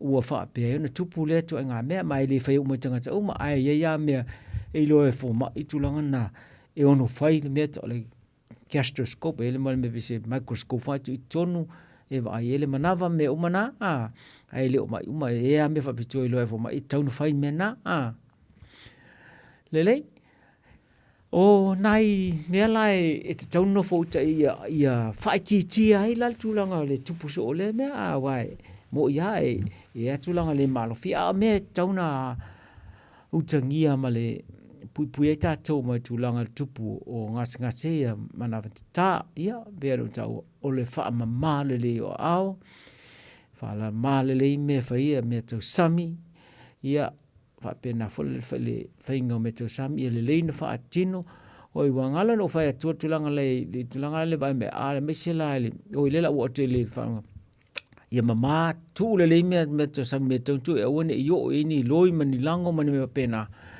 ia me so inseki ono a fa ne me to sami na ia o me to sami ia walaki o le wa ma to malu to le se lango le me ani o le lango langa tele ia Samoa la le me lango ia le fa titia wa lo le me lango e te le loa mea le langola e whai lai whele lea i o ilunga e te le loa mea lai whaapala lasi tonu mea ai lai te lalo. Mea nā e le tuli na tau tūse lango i se me tau samilanga e ata e whioa ia mene o manu ma whai la tau whainga ilunga le ea. Ia e ono specia tuaisi amanga i lalo e mea lai lalo atu. Whape nā la whainga le lango mea nā e whai te le lango pe a e tonu whale langa i leanga i mea e ono whiawea isi ama e ilunga o me tau sami tonu le whale. Ia whapena ele ma mo loi, ia monga e o lava i mo nai tama i sumu fo i e moa i whale. Ia o mea nai lama tieta so mea mata mea ai. Tau mwhai, tau na wha mena lele wha male o tito whale. Ia oni i utupu mea nei tono whale. Whai wawa aia, tau na whai fufuanga ni wawenta pēma a ese oni wai e momoe loa mai tama ia whaaleanga me te sami. Ia na e latu le te ao tango fia, ia na ia whai nei lea walanga lana. Sa uia e tamaleanga ia te mele pō. Mea na e tawana wha male ia tatu whale mea na oni i tupu nei mea. Ia, ale ngatala i leo me puipuia mai i meo ngai nei ngase manavita. Ia o mea la tu whale mea te sami i le aisa. Mea meo toe tu ule le pusa aisa fole le vai e taun tu na mo le siaso ia me to le la ele to na umi fo na tu taun tasi siaso tu le siaso ton fa nga le nga fo pa umi tu ton me fo le fa ti tinga tai mo me to sami mai fa tau ma mai ia wa tau te le lo fo pe te o le lo po fa palasi e ni si me to no me ai le na ia ti liva kia ta tau ia mea nai e leilo e sesi. Ia no whapa ui se me ono o ona e maa whai nei sesi. E se asa tupu alanga ia me ono tupu whapena ono whaifo isi se me valea whapena. Ia, ma le taimi e tupu e fwoi ia whale tonu po ni lo longa mani me whapena whale tonu tau. Ia e whiawi e tele siama. E nai wha tete la vai taimi e ono pepesi e ia siama me whapena. Mea nei umoloni lo longa o le tele o wha ma i tupu mai me se ale mene o le manawata. Ia, ma le mele o lo mawhaina whaifo nei taimi. Ia, o lo iai tupu pui mawhaina pui e whanau mai i le rotavirus le no whai atu e lai. Whai tui nai pui pelangai e le ilo beno whatele ilo siama nei. Tauan whai petu me tamaiti e langa ta tele le rotavirus e langa mo tamaiti e whapela le COVID-19 ta ile tui pui langa e te tāwhana manawa me le COVID-19 le ngate leo le misela ia e leanga fo i mo ngasine o le diarrhea au ta o tu langa le misela o le taimi nei o le iei le afo le alarm le temi nei tono au kilani i le tulanga le misela. No fauta iei langa o lowo iei mai ia o maua le misela nei. O le polenga la nei wei nei. O isi wa PC e nisi i vaenga ia o maua ki misela. Wai whato ali mulmul mai lai na yaso mulmul mai. Le weekend na tau mai lewa ile kesi lewa maua nei. Le tau sa whea lua se meo le west ta malua tua i vaa ia whea i tu i le hapa tātou o kilan. Ia, au te langona ua whai nei nisi, ia mai whato ailo mulmul nei pēa, i nisi tu e pesere wha ma il misela, e le tu e whio o lawa i le mesa tupu fo i te luai. Sa siva, lua iwa suriva, lua o suriva. Le na matau tu nei, e whai ua tu i Samoa, le pesere misela, le anga te langa, pesere whai sama nei, ai wa le ta tono la whaisina maa longa i, ia na sau ni mai pele sau fisili ai winga la i mena utal no atu nei i le tulanga i le manga ngasi fa diarrhea la le wa tele mafuanga ai i le time foi le e va no fa sau fisili i le tulanga le sela lenta tano lu va sa pa e mantua mena fatu en vena fisili mai le na o le suka le tu atu le va no ia tato fisili mai le suka mi sela o le sela suka ia male diarrhea lenta to leu tata no lesnei pa uma tata malalonga aftai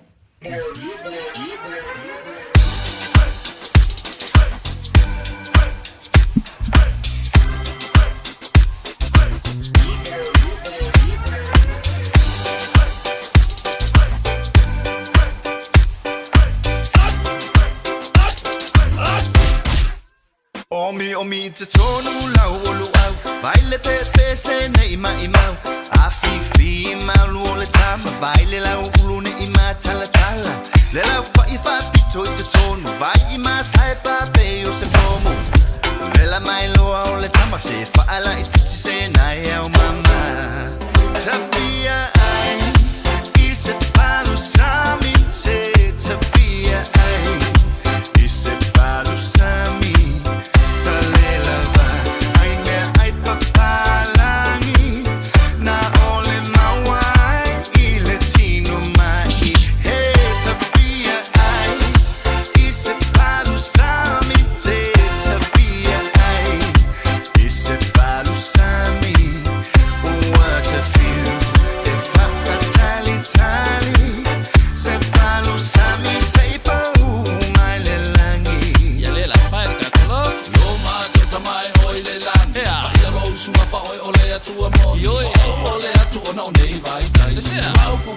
ese papala ole masangi ai usio kwale masangi sangi se kilava le lola acho ole na ona tu fo ya le na se fa fe aku ile mekto luau ulo pe luau pipi e pule lava o ila sikaili luau mamo e file mu po sel si usi unge ike e o feu ele ayo se masa lo salo le palo se mi lava inga ile kalo o se ki ole mea ato waka angulu fo I male Samoa Tawhia ai I se palu sami te Tawhia ai I se palu sami Ua te fiu E wha tali tali Se palu sami Se pau mai le langi Fai ka koloko auto e ole atu ilo utama si o atu luku bele o Samoa wala ko bo mama ma I utanga ai la au ale au sai sa oi fa sa no mai ole me amoni ka me ai fa Samoa se mo atu lu pa umiki ma se sumo fa ko mo se talo tao ma se palu Tawhia ai I se palu sami te Tawhia ai I se palu sami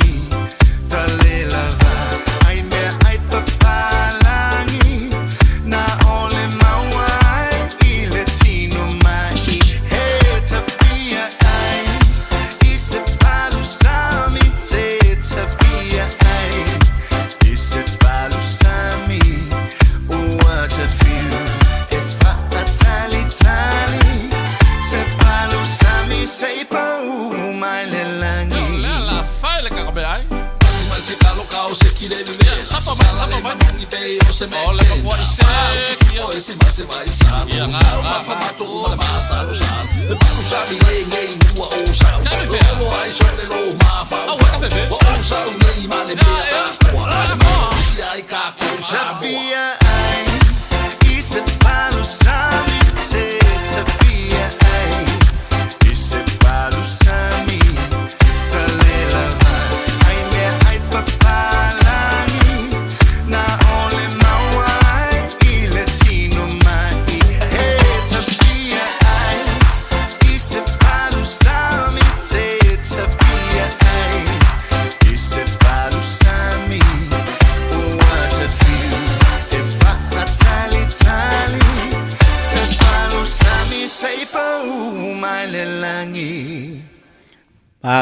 Malo whaafitai sau mole.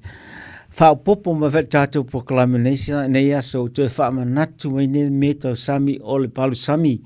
Io e le tau te tā ua so al palu sami. Whaafitai fo ia paka le whaamanatu mai pēr. Le anga le mea esle maa nei o le palu sami. O le mea ua whaavela le lei. A o le lau talo lai whai ei le lauru au sa o ai maa nea ma le new sa o le lei whaonga.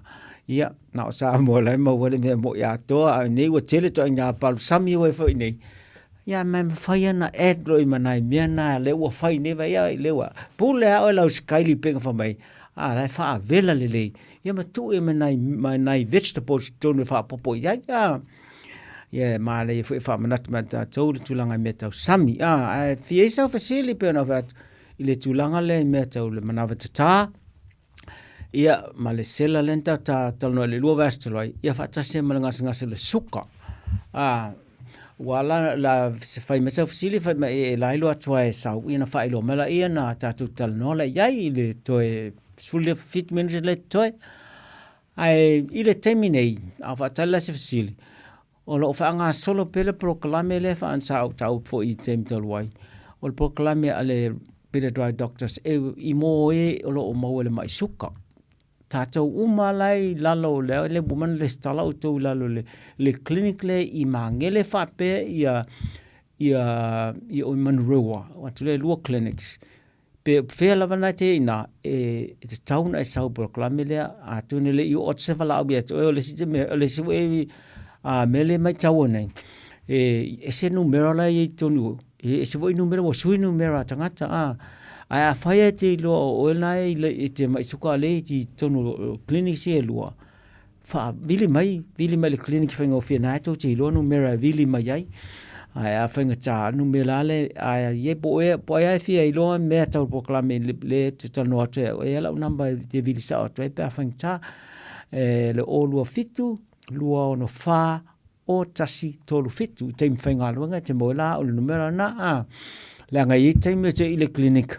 E time o te o le vanga le trust te le la o asanga fua ma so lulu o te le clinic la ona le proclame la le suka le whanga solo tele e ma eu fo le I na whaafitai I na mwhaina a wai te proclame ne time wa iai wa ono e ia po ono ne ia va yasa tauna whai wono fo na kurupu langa e mai grupu vaanga e whaanga solo ia o ngala mole suka ngas suka a wai taliton mai o le toa telo tātou ua whia se futau sanga suka ai le I malama la vai mea taune tausi iai o le mea tilina ua whai o nisia o lai wha suka la tō ki ma mena pe tati ata e peta wha o lai pia I tape a le somalia le tipo le ala val mea lai fai.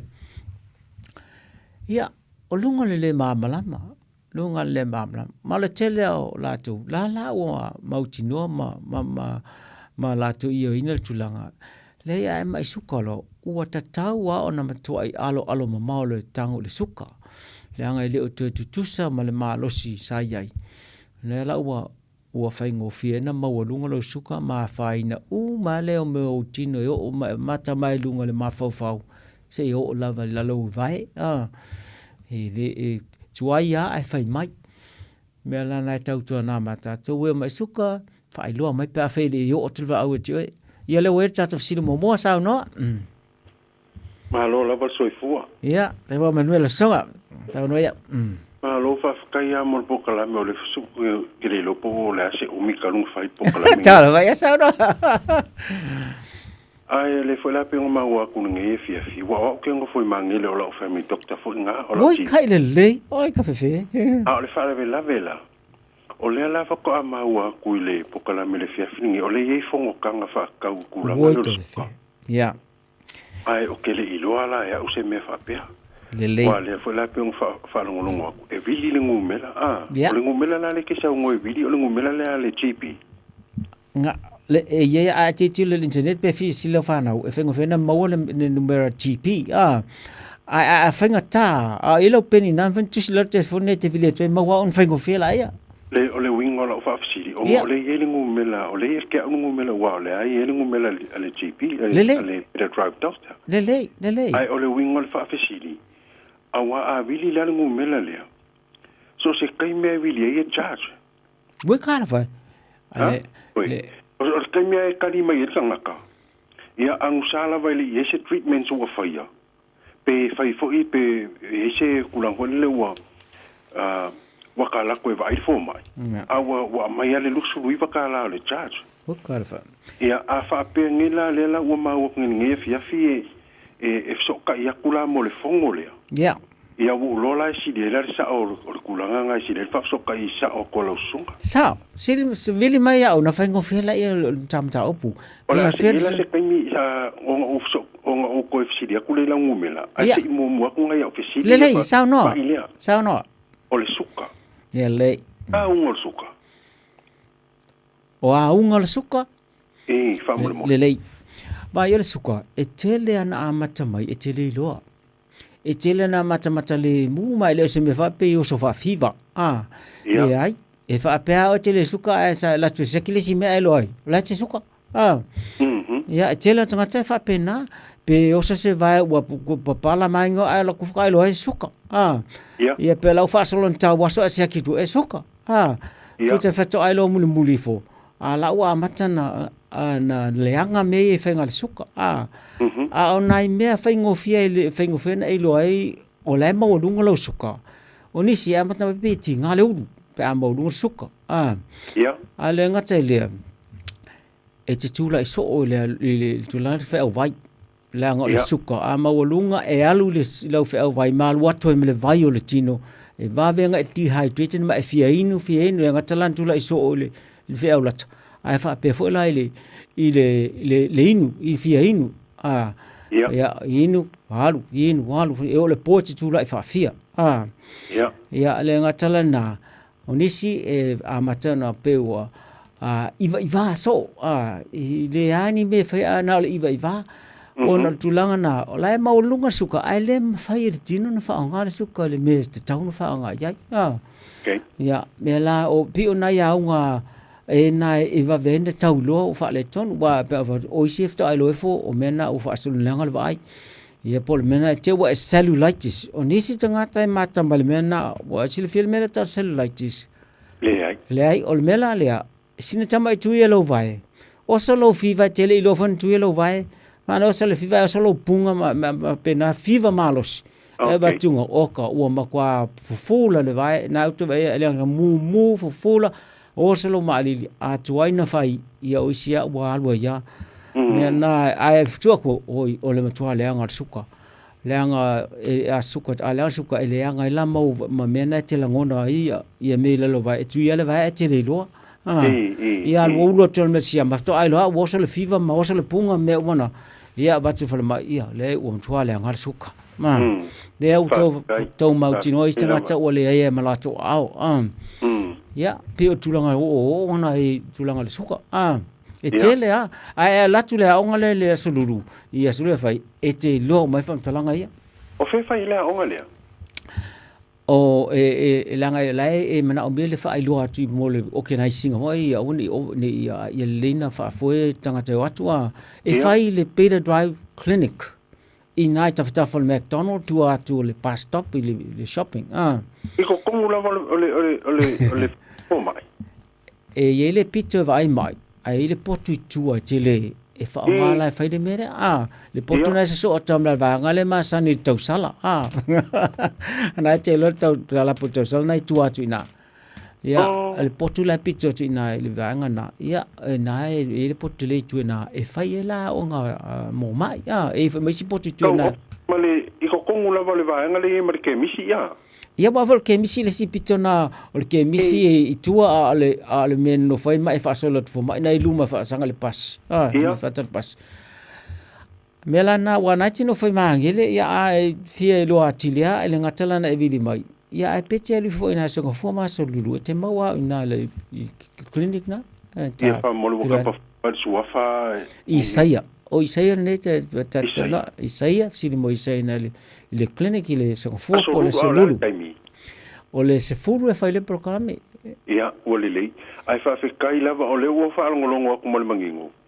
ia e ia ngai va e ngau sa nganga mo fa manga foi o le kau ia ngai ia ka masalo i kulanga foi wa ia pela o kulanga la le o e sa ngo ia e winga ile va ai ia ka se foi la markula so pau me la ngu la kul fo mai e si akila morkulanga le orkula iso ile po a misala po ia o si mafinga ya nuanga sa kawa fo ia ma o mai la fala au mal fa upunga e ingu fala au nga fa ko mo le mele o le prostate el prostate a fa pele lo po kulanga nga le wa fi mai la fala e o mal kai mingi nga ingu uma o fa alua e nga mai fala au ele o yela se swing ol menna ai mole ai i o fo le kaimilia mole e fa ilo ko pele sunga e o le fo ko ngile ka usanga karunga le ko faini o siaki Ui koe fe. Ai, a o sia ki mai fai. E always lava e sau e nomo. E lei. E le se fa peila o le kure pe o kau whakamalala i kiki e ia. Ma ua o le koe alu e whaingisi aki. Ia se vanga ngā lawangi ngai vāenga fu ngalu whaalongo inga whakaalu vai fo mai. Ia a e sa iei lava o siaki masangi ki nganga le se me kupu o ke alu ala ngai whamangaku mai a e fo mai ele ia o isi kai me whai mai kai o potni e alu ia e whai ele check lea. Ia sa masang e owa sala sau e nomo. Ai o lea la ua e ngai suinga le whaalongo. E peila o kulanga nga le vai fo ngale pe o kau whaongale le vainga. E whai kau ia le kusi. Ia e pe fo ile le ua vai fo ua le ua whaale masau fo ile aru le vai. Ia a le kula iso o ia pe alanga o whai aku se vai anga e whaafonga anga le kungu uma maraka ko porkalame. Ia ele o suia lava la le kulanga le ngā. Ia ai peila o le mela le ngā le uma anga ia i ua mau se amangoa. Se iwa koila se kaku e au wai kaku ile le fongo lea. Ia masa i kau mau ki ngoa kili ai ma sa i ma kili ai kulanga fo yongi ia afianga po le prostate po le Lele, la moro si fia fengo fia na tatal nurung telefoni nana e vili mai ana u fa manino atile tulanga winga mei a a tautulo o ilo peni na ia e fa kalila fa mo ia se sauna fa molele o lua fitu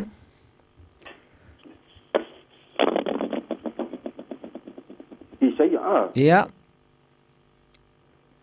o lua fitu lua ono fa ia o tasi tolu fitu o tasi tolu fitu ia ai vala au tole na vala temi fainga luenga te maua lea vala tau tata noela i tau mane fo o si dia kule nga wa o le mele e sole ia pe wa o si dia kule tonga ka o le me va i le fo ma ima makula pe ala ngo fa ko o anga le vidia ko e lu ka ke le lo e sa ka la vidia tule le tau la belo crit a text me fo o te vidia tuai tau text me ama tau mai no vidia tule ma tau o lo credit ia o le la fa pe nga tau ma o ia mo pala o tele dia ko ia ngo ka ko pe mi ma nisi foi o lo fia mau la mo foi la sunga Whaftai wala mai mo le sila fia malu latnu ia whaftai leo sunei pēna whaso mai amatolu fai tai lua vai aso matatu wheloa i lunga o le ea ia le wai fu mlesi sili ia ia sauno ia talo koe mau mai ke o lua le o le wa manku sikelpo ia o le facility o le mata o punei ia le se facility ia sauno o le vale koe fa suka sa oki o kala suka pa nga suka brown na pa pe o le suka le ki a pe o ke agree me ke sa mo ai al pa pia la le pale le ka ia o la where la fina po ngale is not the number 6 pe va pe nga number 1 va lo ka so va pe nga ia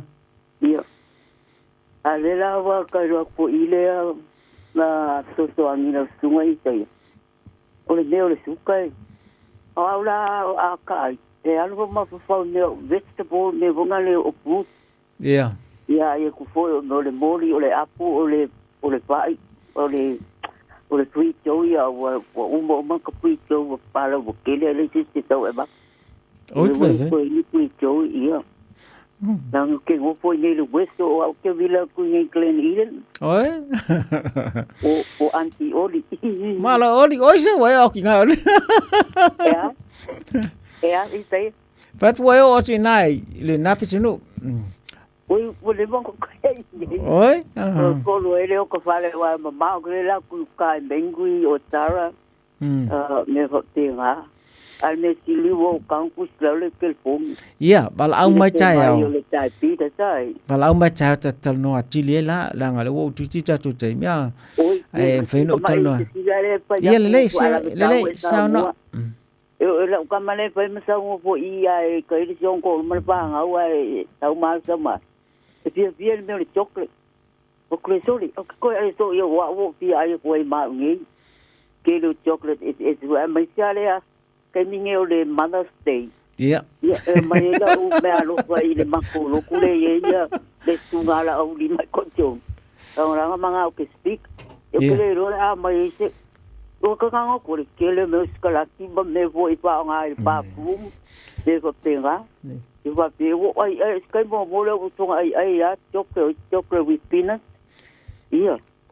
La ke wale ai o fruit ko ngai pe o pai banana ma free joey ma meu orange wale ai nga o nga pisi ai ne ne me nga ke le pa nga su ko pa la pa we ai o le ai sa wale di nga le ve nga me ai pai ke le pi ai ke le ai va po ma le pa po nga ku ke pa nga le brown sugar Lele, ya, ona mesina te whaongal brown sugar.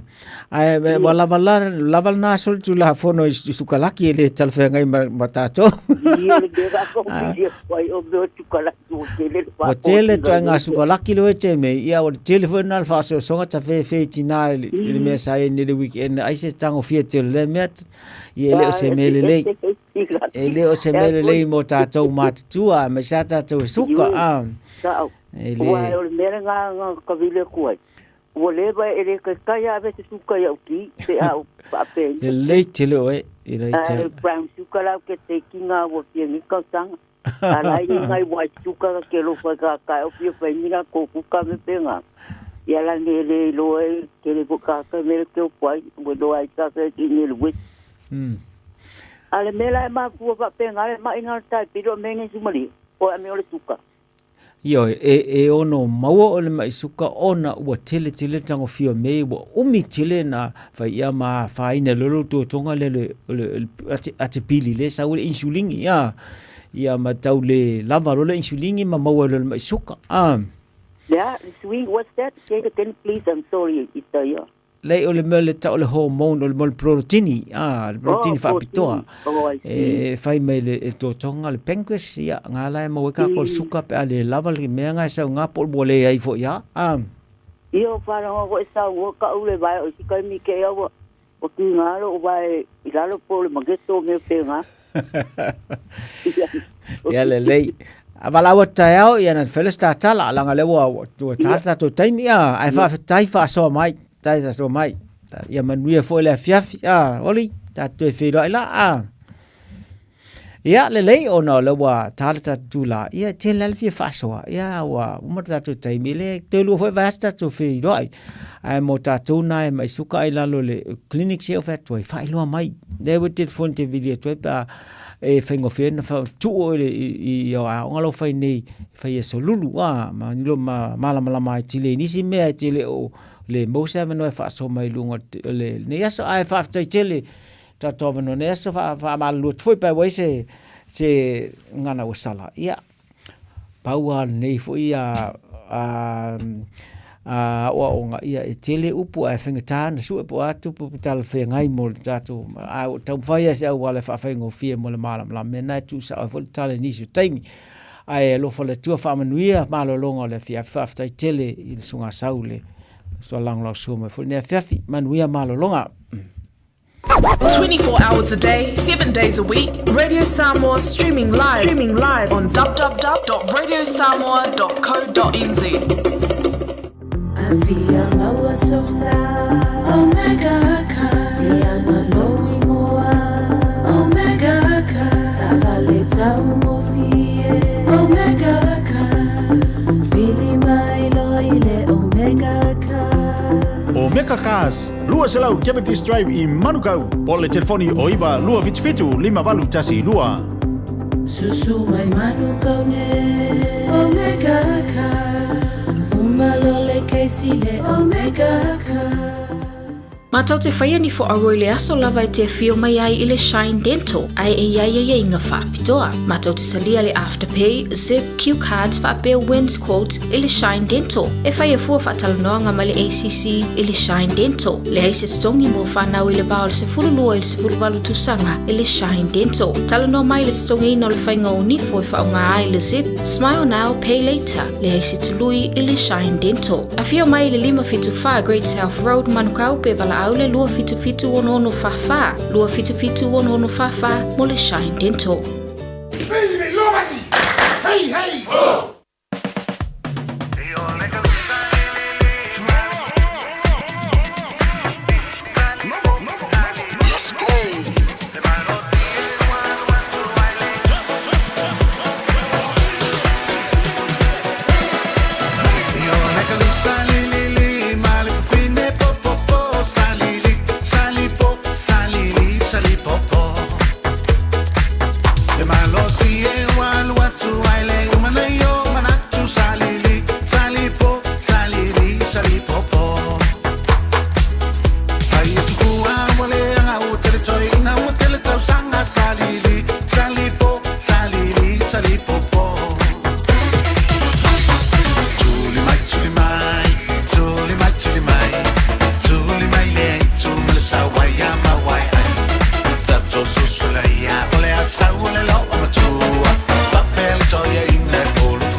Lewa tulai maile tatu temile wati wa 5 minute wa te aile tulai iwa. Ya ma wa tawulunga tuai male tautua ale sunga ile lifo mai Dr. Isaiah Tawulapini. Peo na ile tatu proklame fatu langaino lenea fiafio loso ifua maloloina o loo yau lava a au. Ya na fofata semele sunga le fafia ngainga Pastor Ropati utumapu male tawulunga le tatu proklame lenea fiafio le taimio le filifilinga. Ya pe ona masani ele tawulunga le tatu tutua ile neifo ia solulu tatu wa mai ina lofa maranga le leio le tua le melea se mai e whaafonga le whapaponga le tatu proklame o le taimi o le filifilinga.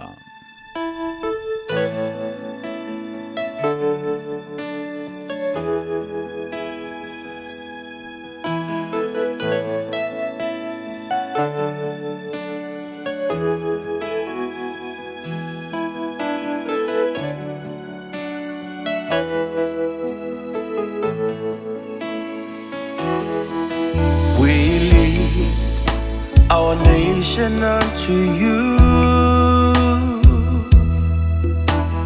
Lord, let your glory fill this land.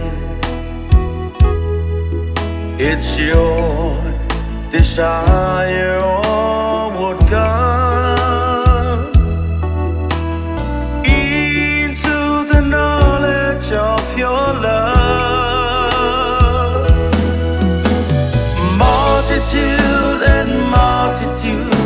In the valley of decision, waiting to hear the good. Samoa, come to the Lord. Samoa, come to the Lord. Samoa,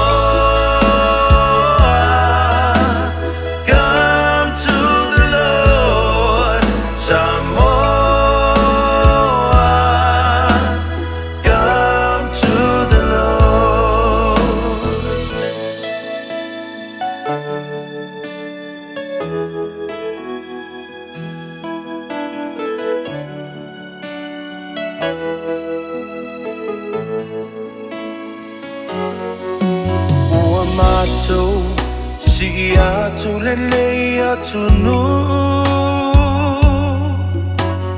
Yesu ia tumu ilo mamalu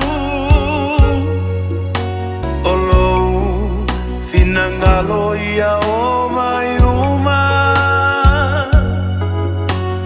Ile mala malama olo alofa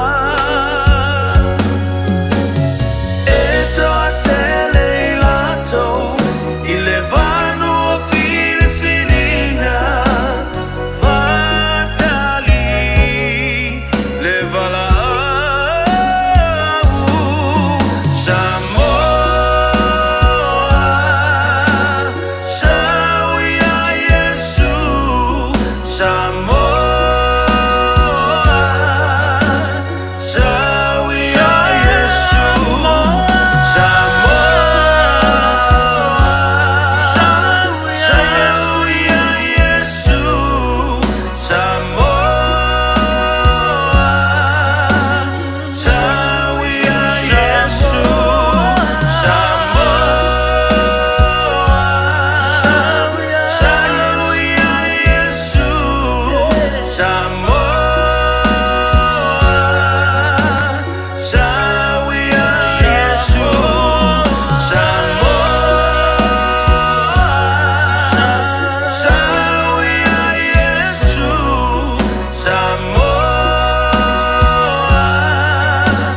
Sawia Yesu O lea tātou te talo.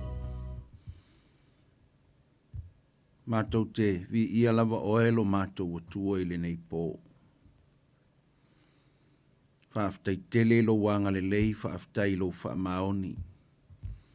Tau siai i mātou e o mai le nei vaenga o le afiafi. Whaaftai le ola, whaaftai le malosi, whaaftai lau whaamalolonga. Mai se whai o le soifua manuia i au tangata. Whai aina whaatau nuu le nei pō le kalama i le nei pō le atua. O e lava o le atua e sili sili atua uma. Le ai fo i se tasi e tusa ma oe. Le ai se tasi e whai pūlenga whaatasi ma la ua fio ua na o oe lava. O le atua e sili sili. O le atua wha maoni e toa tasi lava oe. Nei pōle a sauni le li ie fola lau upu ma wha soa lau ua fionga i au tangata. Wala aulia le nganga pa ia e fisosoa ni mai. Wha o ngai le wha tau waa o le tangata le atua. Whai maa la waa o le whi au ala ua fio le nei pō. Wha manui ai au tangata. O e o le ama whaina wha fonga ma wha longolongo i le nei pō kalama lo mātou ua tua anga le lei o i le ama taina. Se ia whai uina ai fo i atu lo vi inga. Yesu le nei pō o le mātou te talo lea. Wha mawalalo i au luma wha maa ngalo i mātou. Yesu lo lava toto pa ia. O le mate talo atuai. Amene. Amene. Ya, vi ia le atua. Toi wha talo whatu foi. O folo whatu le nei vaenga o le fiafi. Pa ia male mamalu tele o le tātou atunu, nisi o ilunga o le tātou pol kalama. Wha pitoa le wha tālofa ia te utou o mwhai o na whaafafonga mai, i le tātou pol kalama i le aso lulu, ma le aso lulu maa lore soifua manuia, maa lore ono sai. Ia, le fu tātou whiangai ma le sau o le maa lulu, ia, whaaftai le atua le maa lulu, tau uma tātou te mafau fau whaaftai le atua, sau le vevela, whaaftai le vevela, sau fo le malulu, whaaftai le atua le malulu, suinga lau tau, ia, o ngā luenga mamana ia le atua, i loutou soifua malo tātou wola, tā lofa whea lava le atu nuu, o ia inisi o itu atu o New Zealand, o lo o mai mua mai ia, tā lofa atu ia te utou, lo lava le ono sai, whaaftai fo i loutou te talo, ia o loo mawhaina whaawau le nei pol kalama. Ta alofa le sponsor tātou pol kalama le sunga ia Andrew, ma Jane, ia ma le ekale sie o ne hanga. Lo lava whaaftai loutou au whaai ma le hanga le lei. O loo mawhaina whaawawina le nei pol kalama whaamanui atu le atua. Mai se fori tina ma lo manu ma lo ia pale pa ia vi ia le atua. whaafitai loutou wanga le lei. Whaatalofa atu fo ise wo, sunga le whaafengainga ia Davita le vuka, ia malo se fua manuia i lau sunga. Tai tono nai te mai mua mai lunga o le tātou polkalama, ai whaafitai lau te talo, o loo mawhai o na whaaua wina le polkalama vi iai le atua malo ono sai. Tūlanga foi o ngase vi ia le atua whaafitai ua whaafoisia le soifua lau le lei ma le manuia o le atua i lau sunga le whaafengainga. Ia, whaatalofa atu, tai foi e kāle sia o au, ia, mai se foi o le tina tai, ia, whaafelo i atu nei vaenga o le pō. Nā whauatou i nā i Palmerston North, nei vaenga o le fiafi, ia, ia le atua mālole ono sai, mālole wha mālolosi le whina ngalo o le atua i le tau aveina o lana whi au, ina ia mawhai o na tau longo pea, ia le whi au a le atua, ia wha mālosia ai le soifua au no tangata, i le tu wha le nganga, ioi. O lo alu pea le upu e le mawhai lava o na nofo le upu o le atua, o lo o ngalue, ioi, o lo o whaamanui ai tātou e tusa malana upu, ia, ia la le atua tātou polkalama le nei pō, nisi fo au nā le atua o ilunga o polkalame whaafelo i atu, pa ia malima malu au tau sunga i whaafengainga ma whaletua, ia, po ai lava seisi o ilunga o polkalame, mai se fo isa mātou e kāre sia, ia, mā lole ono sai, mā lole whaamalolosi nei pō, tātou polkalame whaaftai fo i le talo. O nei tātou taratala noa le mta upo e ono le tusi o Roma. Wa yaso le taluai na tala noa i le tusi e lua o le Roma. Whangata la le whaasoa le wa yaso le na te ai le whai upuna ia i e wha. Whai mai po ua whaatau waa ea i ate oe. Leanga malu o le atua, malona whaapale pale, malona ono sa i ngata i ngā tātou whaasoa le wa yaso taluai. Ia sa whapea la e toi whaawau nei tātou mta upuna, ia. Awa ei fo se swinga, ia o tātou e whaalango lava le mea ngalue mai ei le li, po le nganga o le atua, i le tātou whaasoa i le upu o le atua.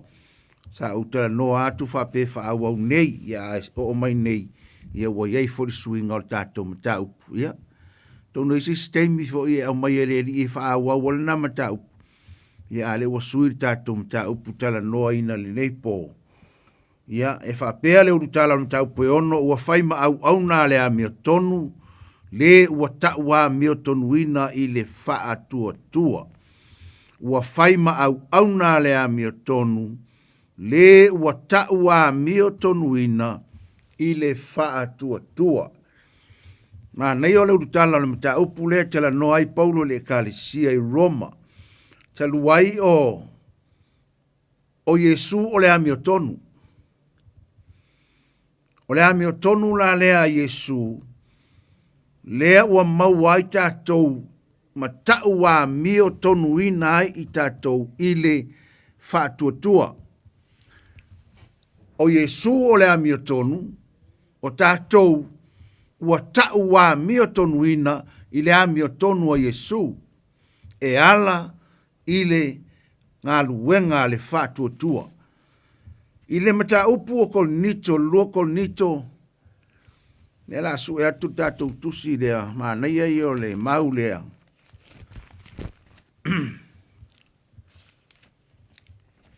Lua kol nito lono mata upu e 5. Alono whai upu e 2 fultasi. A wā o le na le iloa se anga sala, na whaia o ia e le atua maanga sala, mo i tātou, ina ia avea i tātou ma ami o tonu, a le atua i a te ia. To e whafonga. A wā o le na le ilo se anga sala, na whaia o ia e le atua maanga sala, mo i tātou, ina ia avea i tātou ma ami o tonu, ale atua i a te ia. E ona tala noa atu le urutala lea o le matau pe ono, whai mai ua whai ma au nā le ami o tonu, Le ua taua mio tonuina. Ai sau le fai upu le losu matasi le na fai tau atu. Fai mai awa o le na le lo se anga sala. Le kalangoa ia Yesu. Fai mai a o le e le lo se anga sala. Ua faia o ia e le atua manga sala. Sau Yesu e le lo se anga sala. Ai fai mai ua faia e le atua manga sala. Ua ka uanga sala Yesu e le se anga sala. O Yesu la o le amio tonu. O kākou o ka ngaka ua taua mio tonu ina i le whātua. Ai sau Yesu fai mai, o ia le i lose anga sala, a ua whaia o ia le atua maanga sala. Ma mā, pa ia, a toa Yesu e le anga sala, e le i loa se anga sala. Makuanga le i loa se me ka o se anga sala. Ai fai maltus pa ia ua whaia e le atua maanga sala. O le fesili ai sea, o ngā o ka ua. Wa laina whai Yesu maanga sala, o ngā o oe, o ngā o hau. Ai sea, ia ka maua le me ka o lea, ta ua mio tonuina. Lea langa kako whai kau le urukala le kako maka upu. Mai ua whai ma au na lea mio tonu. Le ua ta ua mio tonuina, i le whātua. E se le maanga ia. Sau lea mio kongu, whai mai e le ilose anga sala, a ua whai maanga sala. Le ka ngaka mama, ua kau salainga, ai mama, kau anga salainga, e pa ia. E le iaise anga sala, e le ilose anga sala, ai whai mai ua kau anga sala. Onga o ai, onga o ka ua ia kau a mio konguinga. Ke leo le ngai alofa. Te leo le nei anga le lei. Le matau tio le nei alofa tu noa. Ngā alofa mai ai le atua ia i tātou. O ngā kaua ngā sala leo Yesu e le atua, ai le isa ngā sala. Mai o ia e le ilose ngā sala. Le ngā kau mali amakanga o whai upu. O ia e le ilose ngā sala, o ai lai whaasingo iai. Lai whaasingo ia Yesu. Ai fai maila le soonga, a ua fai o ia e le atua maanga sala. Ko e kango a le atua, ko e fai ia maanga sala o Yesu lea. Inga ia mawhai o ngā avea au, avea oe, matangata ua taua mio tonuina, i lea mio tonua Yesu, ina ua mariu. O kalimanga ia. O lele ia makar kako whai upu mua. Hai pise i reo kako kalango aku langa o leo kala leo le kusi. O whai ma au auna lea mio tonu.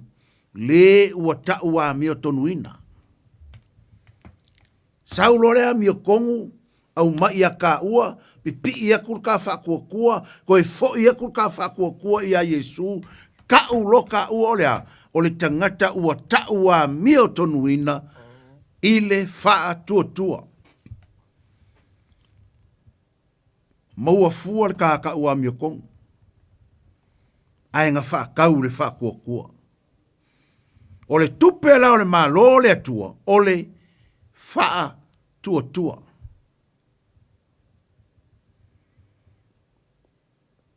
O le kupe ngā o le malo.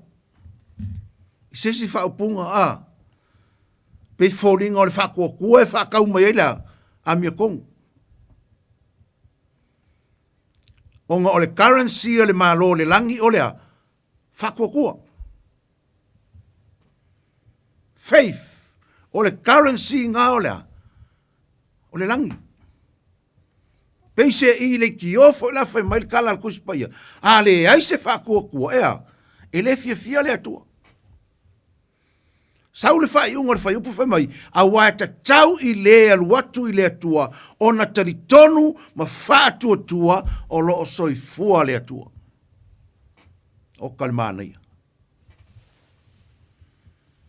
Te tau tangata taritonu i le atua o na whātuatua. Whātuatua matari tonu o lo soifua le atua, e o mai le asoni. Ta ua la leo le whātuatua o ta ua, leo whaafonga le neipo. Whātuatua o se meke lekele. Langa pese I e whaatau o le whātuatua le langi. A e whakuakua e ke maua le langi. A e whakuakua e ke malolo. Se vai. Telo tangatanga ho e Yesu fe mai Yesu. Whakuakua. Whakuakua. Karikongu.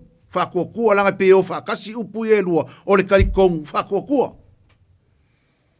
E mua ko uia ka koule me ka o le karikongu. Trust God. Believe God. Ku uia ka ua le mea ngā. O ngā saula le mea ka o lea. O le whakuakua I ko kongo lea. O le mea lea.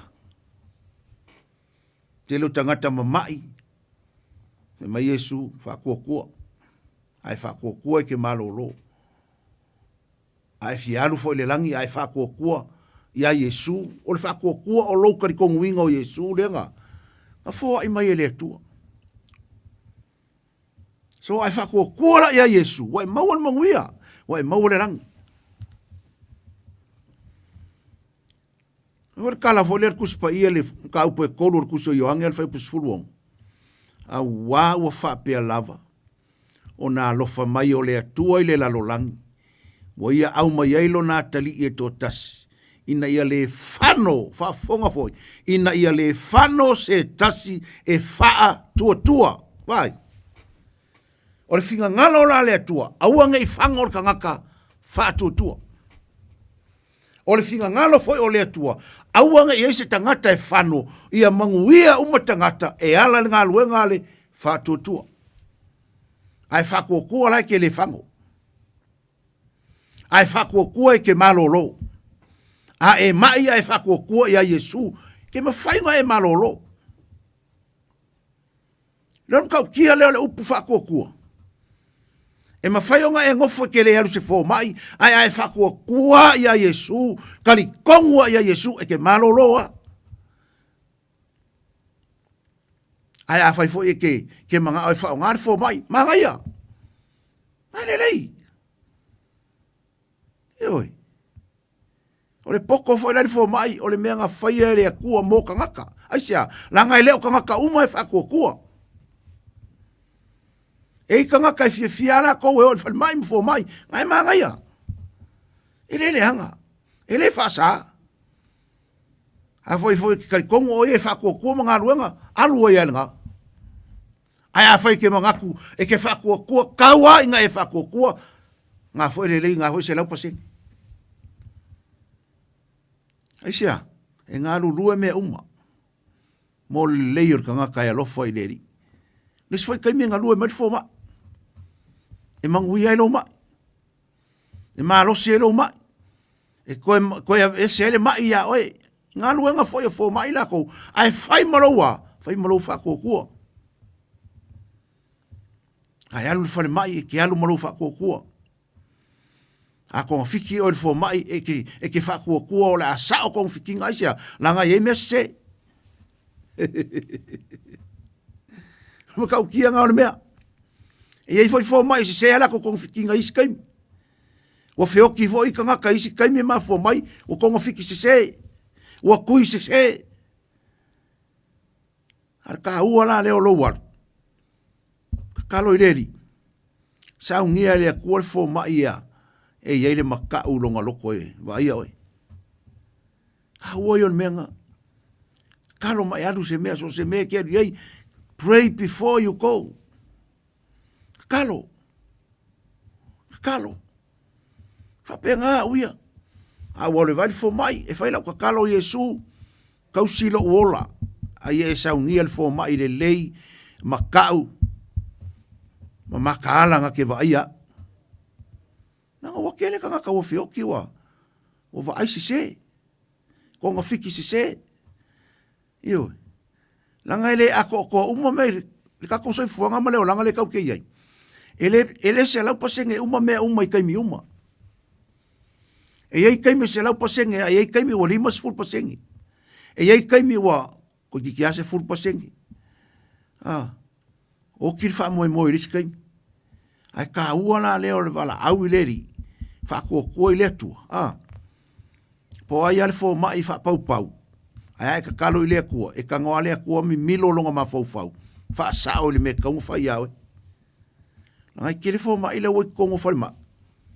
E le kari kongo le kua le kau ke au aunga iai. Kari kongo mai lau kala le wha kui ki oi. Wai ko kongo whare mai ang sila le anga o angol ka ngaka mai fafo.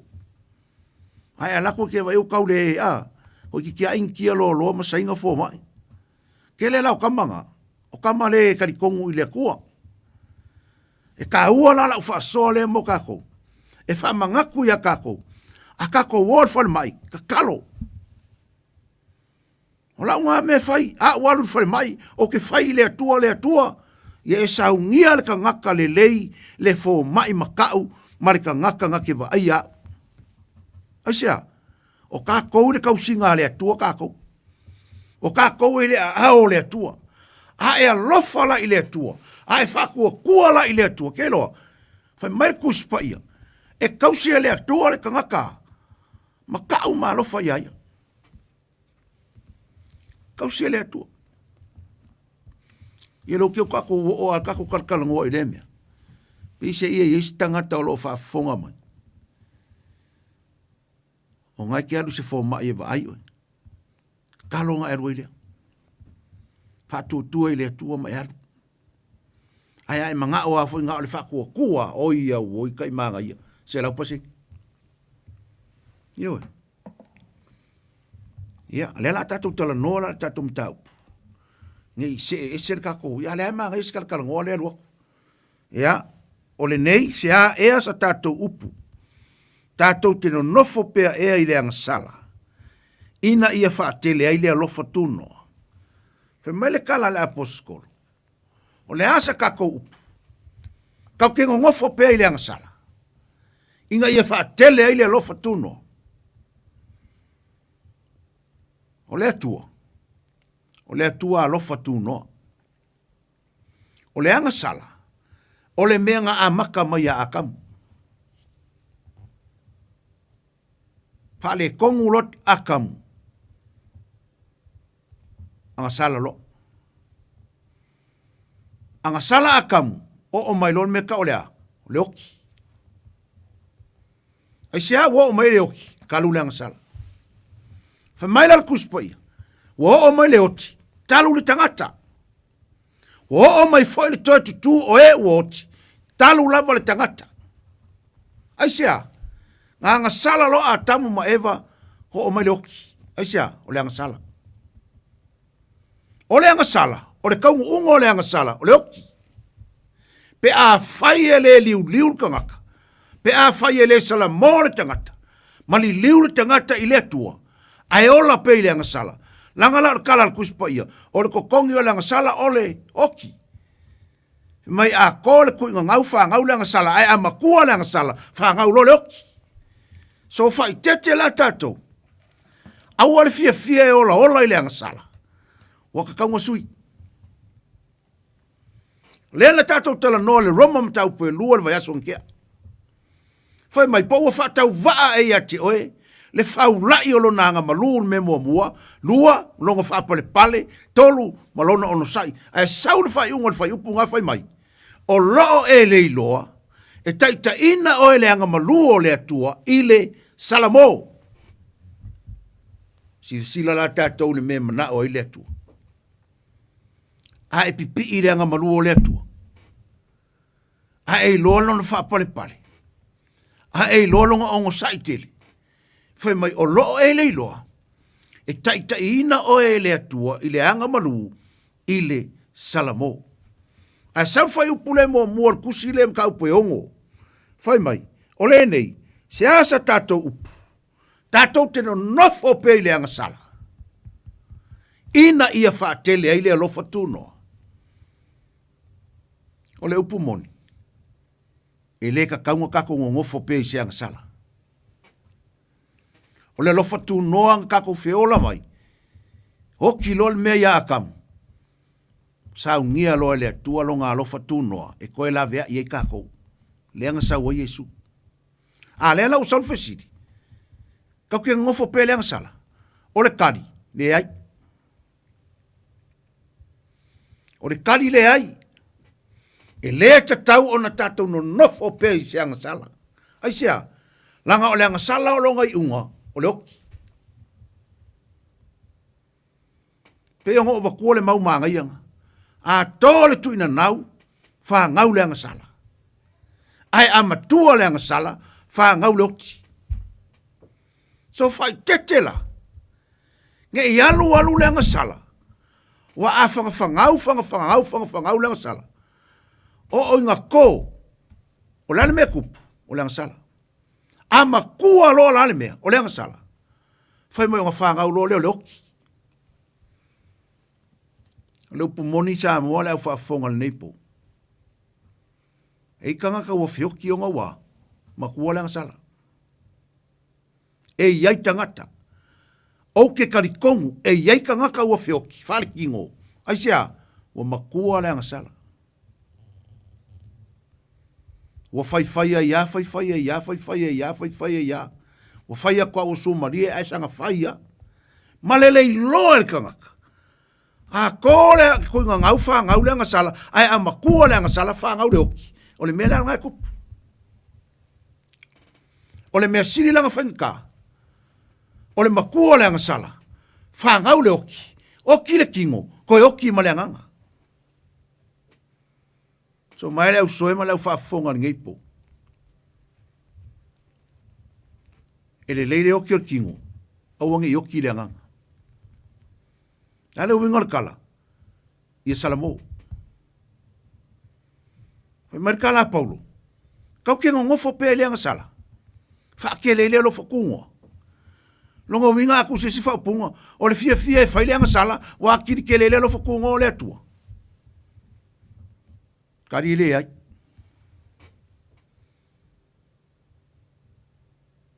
anga sala lo ka ngaka a winga mai le tua yesu longa lo fokungo a walangi a vele lo fakungo ma mea e ka alo di tangata fai ya le mi o tangata ki nga ngai lo wa o le nga sala le mea le fai ale ka alo ya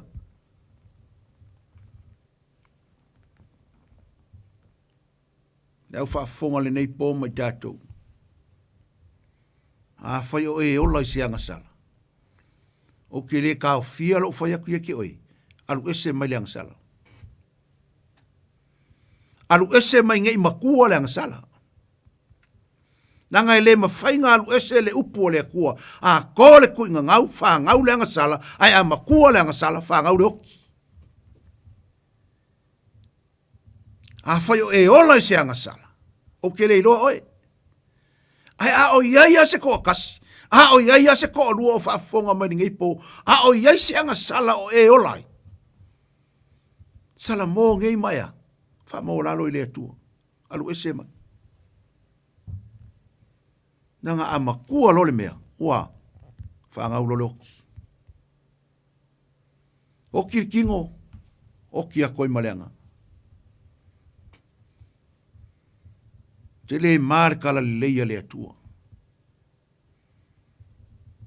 me kala kuspa ia le leia lo o ke fefer kanga ka fa si o kingo a fe mai ia e fefer kanga ka o kiel kingo o o kiel malanganga o ai langa o le tua sili langa o fefe mo maka u le tua nge i o kilo kingo o ki mo lo wanga le au nga meu alo ki fa ia ku le porni fe merkala la poskor se asa tato upu ngai me ka kingo ngofo pele nga sala ngai fa tele le lo fatuno fa me lo la fa fai upunga mo mu fa upu elu fa mai awanga i fa pe o inga ka ko fa ka la le upu le awanga i fa pe ile ka kaunga ka ko wola ola i fa pe awu ka ke fie fa ile nga sala ka ko fa mo le lo fakungo le ai o me un maka ke fa e ko kongi nangal kalal kuspa yol melu luya sel ai lu luola nga sala sel folea le oki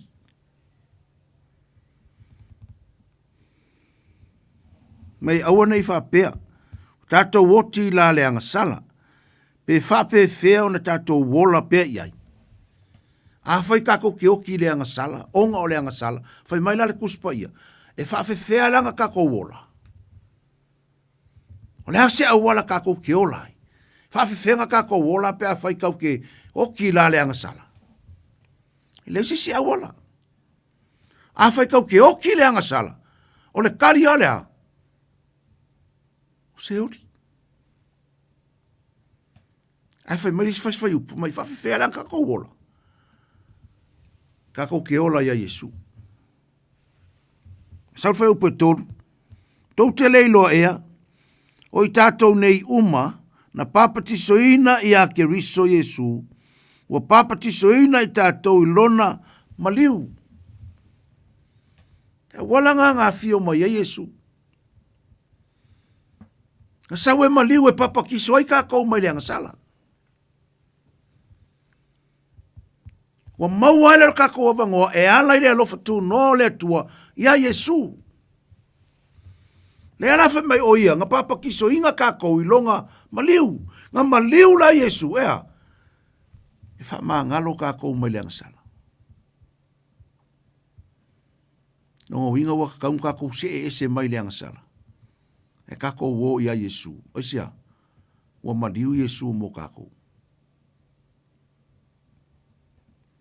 A whaila e leisea o ngā maliu o Yesu ia kako. O le fesiri la, o le alme ngā ringa maliu Yesu.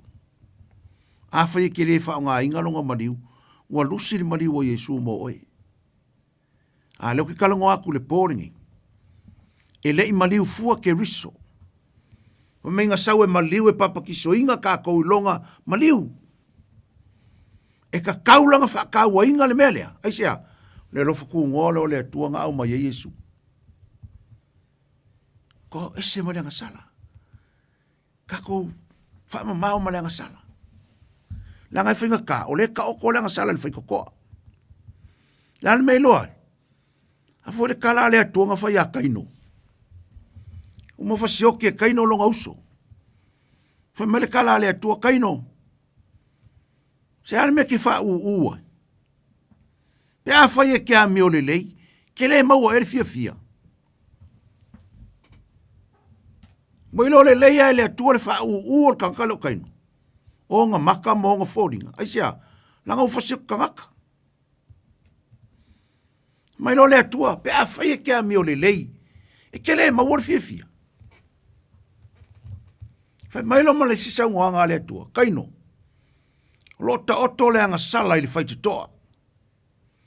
E wai mai lo na mana o ia oe. Oe mau. Ke lo le anga sala. E ka vale vale i ka whai kokoa. Whai kokoa lea, whai kokoa o ka loko. E ka kia i ngā isa, langa o i ngā e mga o mia e maulu mo iai ko kongo ka ua. O nga ka o lea, ka o lea sala. A whai mai tanga le sa ngā lea tua kaino, ngai ka oko lea sala li whai kokoa. E wai mailonga mga o ia oi, ole upu mongi sa mo ma le au whafafonga. O lea nga sala e mga o ia ka ua. Ai whai mai lea tua, kaino. E wai mai longa mga au ia oe. A o oe, le upura lea tua. Whai mai lea tua, kaino, a o oe, e ke pule ai. Le au whaafonga le neipo. E le pule se anga sala ia kākou, e pule kākou le anga sala. Ai sea, wa umanga au mai e Yesu le pule. Whai mai Yesu ke ku inga aku le pule ia te outou, e soli ia ingata ma akarava, o anga mea, ngā luenga le anga sakang. Whai mai male maa losi umo le fili. Lango ngā luenga ngā sakang, ea, e ukia e feu pe o le akalava. E pe o le u o le ngaka ea, e o onga. Whape ngā wingo le anga sala, a e ola le anga sala makua o ngā o le anga sala. So o se tangata e fia e ola i le anga sala. Ke loe. O au wanga mau mea umai whai. E o onga. E o onga. Le ki o le kala le whakaoko. Whai mai a saule tangata anga sala e sau ai foi male ingo. Malia la lo loko. A fai nga ke ola i se anga sala, a e la ko e kale sia ve ku pe fa sia va e kanga kaya oi. Langol kuspa ia. Fe mai a sautanga tanga sala sa we male ingo. Ale ingo kanga ka lai lo kanga ka lai ke ola lang sala.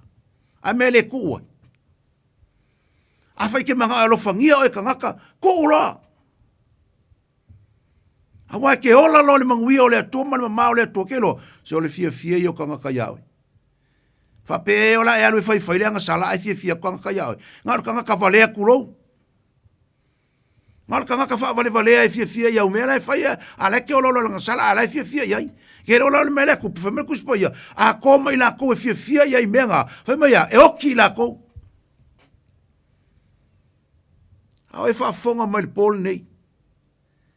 Au yesi tangata o e fa fonga mai le pol nei e ke supportinga se kanga ka ola fai sanga mio valea. Sanga nga sala e alu lango. Fa fonga mai oi. E oki e koi ma oi. Aisia, langa leke supportinga kanga a ke lango inga.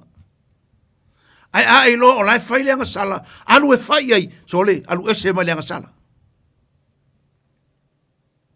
Ka uiri kanga kalonga fale kong. O nga mamale o e male totol na tangata.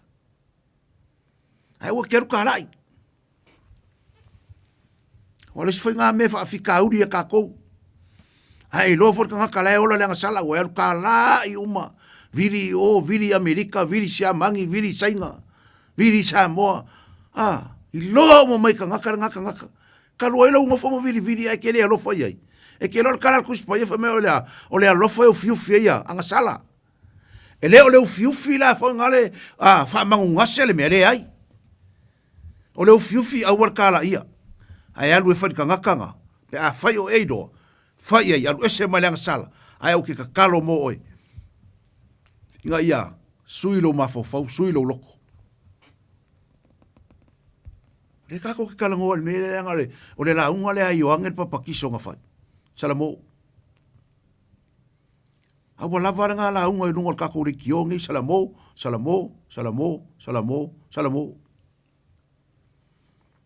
Ka ua yor salamo. Nanga e salamo boya. Wai mo le ola e whawawau. Gol pese vole lea. Ke mankua le pese vole le skamo. Mi siruki sua. Kasi kak salamo. Ai, ori ai angelu ko afe ma afe i lungo lang. Ka ua. Ke vai ma ngai or salamo ko kasi ai fi afe. E ori. Al me pika siringa leanga o le ola leanga sala ai ori engis kanga ka oi sor ka lo fai sa mo ai. Ai lor kanga ka ola e ola leanga sala. Alu kala ngoi. Ale musu ia mai ka kalo mo ngai. Ai au ke aru kala. Ole singa me le o kiele mea. Kam ki o kala ia o me valea, e kala ingi me leanga. Ur kala ia nga mea. Ine ngi mea nga kala ia o le ola leanga sala e o kala i no. Anu ese bai ka ko nga ko nga olanga. Ai lo se nga sala o nga sala se ka ngaka alu ka kalo. Ku ile atua mai, ku ile ka kalo inga ia salamo. Ka ua le mea lea. O le ola salamo. Awanga la unga yo angel papakiso nga saufai. Salamo ma papakiso inga, salamo ma papakiso. Mai yo ange, e ile muli mai e siri aku ya. Wa ile kalango ya yo ange, le kalango ya Yesu. Langa mo mai yo ange ya Yesu. Ongo masinga le vao yo ange mai Yesu. O le ongo masinga o e sa peka nga whakoa. Tu le upul mga vo Maria. Aru leo Maria i a sa peka. E mau loku Maria e whale sa peka e o sosor ka mo. O yo ange mga vo sa peka. Ar kamalenga sa ualu. Aver fe au. Faile la unga makalai. Papakiso masalamo. E aku lau kusi upu. Lau farsa yo le papakiso nga yo. Anga e fe mai yo ange. Whanga o ngaka fe ai. E lo le leia i wange ring kaka mo i ngi kaka mara komea. Kaka ola whaafia mi o kongu. Ola kala pepelo. Mo foroia i wange malau e whanga ua ngaka whiai. Alai la unga i wange mwhai papakiso nga papakiso. La unga le salamo. Tatou ainga le nei po tulou. Ka ua salamo. Ka kom ka upule ka ki kalangoa i fe upe fa. Ule nei ua tatanu whaatasi tatou maia i le papatisonga i lona maliu vai. Ina ia tatou savavali i le ola toe fuataina. Peo na toe whaatuina mai o ke riso Yesu na ie uoti i le mamalu o le tama. O ka le māngaia. Me na te tanu whaatasi tātou le papatisonga i lona maliu. Lele winga le upulea. Kai mi ngālu a Yesu ko ngā mau. Ngālu tu ngā mau whamai ngā ka kangu whaakasi ma kākou. Ngālu e ave kākou.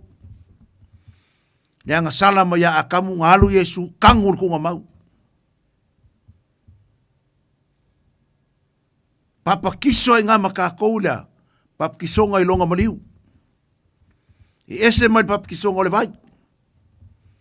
Papakisonga le vai ngā sau i oange a maka. Ai sau Yesu fe mai waka kangu whaakasi kākou le papakisonga i longa maliu. Ai le makau kia o lea. O lea lofa o lea tua. Nga au mai e Yesu. Fa mai laia. Pei ona toe whaatu ina mai o keriso na ie uoti. I le mamalu o le tama. Mamalu leo le atua le tama. Le nga koe whaaku mai e Yesu. Mai le kunga mau. Kumango malo mai e Yesu. Mari tunga mau. I le nga whai mai e le kuspaia.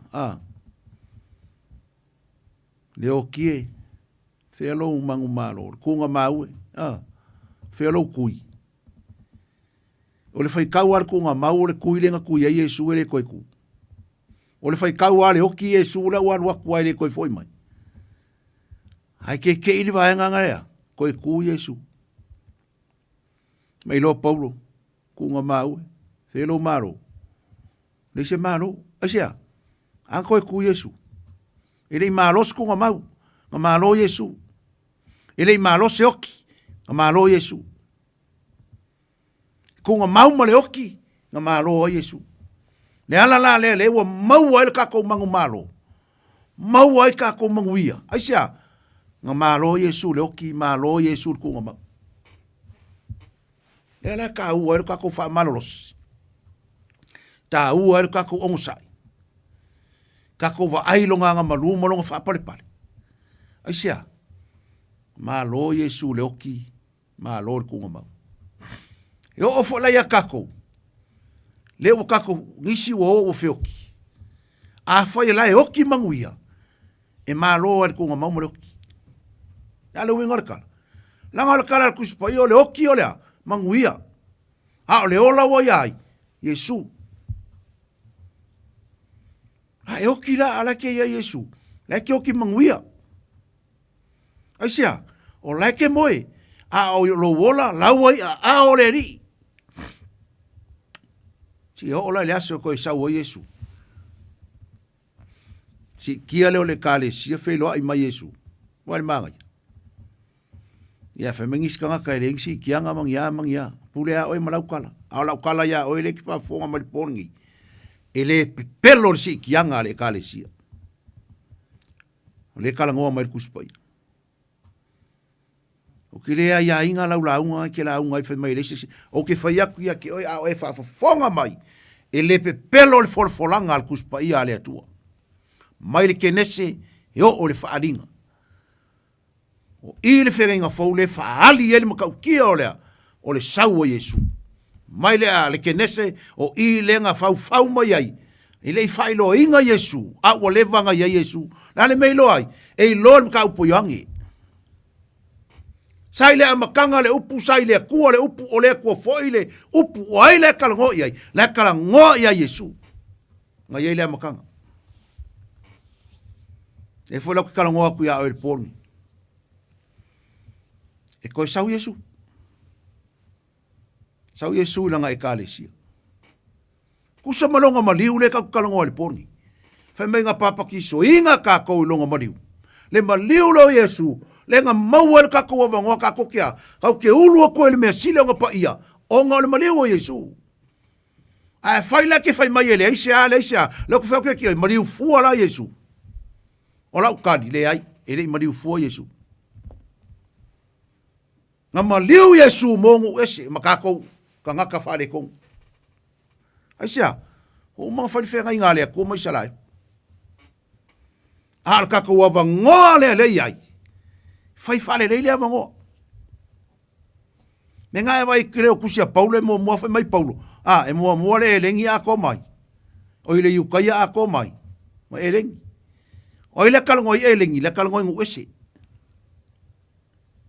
Ke le kuskusinga Paulo e fa mai Paulo mo le yu kai a ko mai elengi. E kalangoa Paulo mo mo ai sala e. So ma ngu ese. Le kakau avangoa la lea. Sole. Ele ka kaunga ko whakamala i kakau avangoa. Langa ua mariu Yesu. Pengo foi ako. Nga malo Yesu le oki. Nga malo Yesu ko nga mau. E o mai le asor ngei. O lo ku mau le mangu malo ke riso. La le lo ke fia. O ke sau o ke kalangoa ku ke oi. E winga ya Yesu. Ke le o sau e vaku ya o sau loku. No. Le ai fa mole. O lo ke sau e avaku ya ke o Yesu. A e mau Yesu. Wai mau le mangui o le ola e whaavavau. Pengo foi aku e ke o le amakam. O le kala le kuspo ia wa o mai le oki kalu le tangata. Wa o mai foi le toe tutu o e wa oti talu le tangata. La le wingo le kala le muri muri. O le koe kuku e whaka kau le sau o Yesu. Ngas koe sau Yesu ea. Inga ia mau le koe kuku o e woki. Me langa ele karikongo le au satu kaio. Mai ele se koe ku. Aisia, langa fo lau wali ia nga ngofo ma ave kala se, ave ka ngaka o ka ngaka e kala i fai mai o Yesu nga o ye nga so. Ele i koe ku Yesu fai mai o Yesu nga o leilo i nga so po fai nga o ave i ele kingo Yesu. A Yesu ele i koe ku, kariko ngunga langa, le kele nga o isi e kale si e wha pau pau. Ele aise Yesu. Ale o fai kia kioe. O le kala al kuspa i kuse i ange aposkolo. Fai mai a fai ke fai mai ele i maliu Yesu le kingo. Mai anga kema. Nale winga le upu ang kema. Whare au ngā.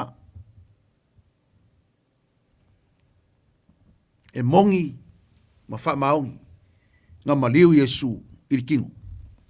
Le ala kako ke karikongo i kako kirisiango. Kako ke karikongo le Yesu lea. E leo se Yesu nga o nga kau. Le ai e mongi ma wha maongi. Vaso ngengo kalangoa lisi mo salemi makifainga longa vakas. Mo lango ngalo loko kango kalangoa ia ilanga o le faila por kalame o kisa kalangoa ku nu. E kaulanga o kalangoa so skanga. O kalangoa ku mo salemi ia fari. E kalo fa ku ya Yesu. Yo. Ko fa u kala ka ko ye. La fa fonga ngai po. Fa mausalilo kako fa kokua. Nga maliu Yesu. Mo kako. Nga maliu Yesu e kongi ola kako. Papa ki songa ilo nga maliu. Mauar kako manguia. Mauar kako mangu malo. Le ala kau ke o marikai mingi. Le a kau ke ao Yesu rea. Fai mai ea. E koe sau. Ha manguia la lau saidinga. Manguia lau saidinga. Kau ke whakarikari kako ke whelo ai male Yesu rea. Ya or kai me sa wai si kia la upa ia. Yo. Sa mo la fa fonga. La ngai kere kanga kai le kari kongu si kang si kianga. Me le se me ka si kia. Ala fa kia kia. Le va ngole ka ko. Ele ka kongi isala eru. Kau kere i fiola fo isala eru. Or ka ko va ngoa or si kia le. A kongu ke whapea mai o le ke whakarikali ko ia fio mai o Yesu. Le lau whake ke oi. E ese mai le mea ngā le mea leo ke kalongoa ko le mea kao le raptor, po le sikianga. Ese. O le sawa ia isu whaalua, o longa nguu, isa lai. Lau whaafonga le pōngi, au angi whaaseinga ka kou le fionga le atu. Mang kua isa la, elu lenga koe kua ia isu inga ua, koe kua e longa madiu. Inga ua ave inga hae Yesu fai mai le kala angelu, wha pea ngau kou wa ayaku ia Yesu longa si kia e, wha pea ngā longa koe fio mai. O le fisiri, e lo aku ingi usila, e lo aku Samoa, le mela ia isa la, e lupa e wa ayaku, e ke kau ke le iroa.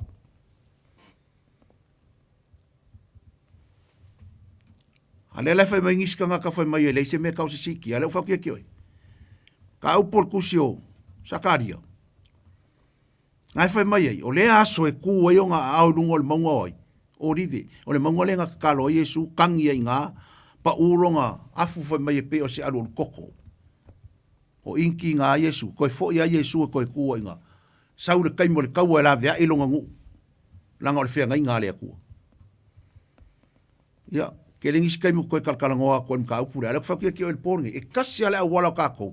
O lea, fo i kākou le salamo. Kākou li liu le salamo, kau ke mangui ai. Salamo ka lia Yesu e whai mari. Whai ma whaola. I le ngei pō. O lea tātou talo. Whaftai lea tua e lau upu. Tailo wa nganga pa ia fsoani mai. Fa soa ila wa fionga. Fa manuia ila tau na maua mai le pol kalama ma fa fonga mai. Fa manuia foi se o mato o tunu i Samoa. Ma ona tai tai. Fa manuia lau au no tiutele nei po ma le nei le tiofa salalau. Ia ilo manuia fa mangalo mai. Le au nai fa tau va ai vai. La se upu o so ona tau tala ele tusa ma lo fina ngalo. Yesu fa mole fa mangalo mai. Ile mana o lo suafa. Na matou tu ua fo le nei fa le fo i atu. Talo e kava masausawina i matou umai lo toto Yesu. Ole matatalo atuai. Amen. Ya, le tunu ul nei po ma le au whaafonga. Ia whaamanuia le atua ia te utou nisi sai lunga tatou por kalame. Whaafetai atu le lava papale ma le whaatasi mai. Whaafetai atu te talo mai. Ia vi ia le atua. Ia te utou o loi lunga tatou por kalame.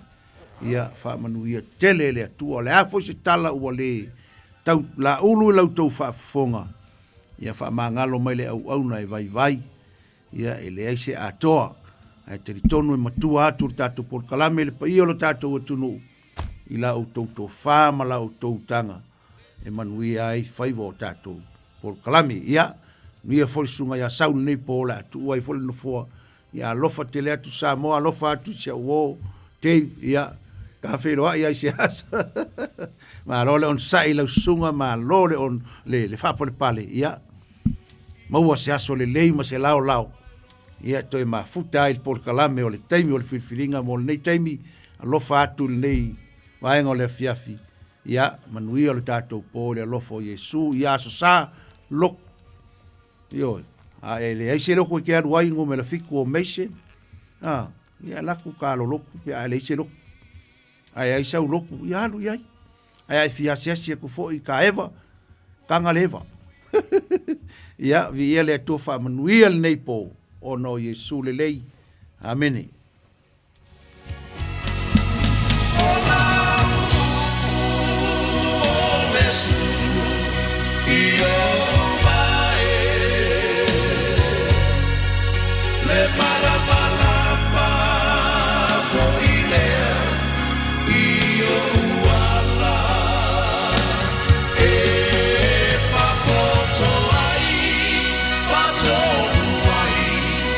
Soy tu alma.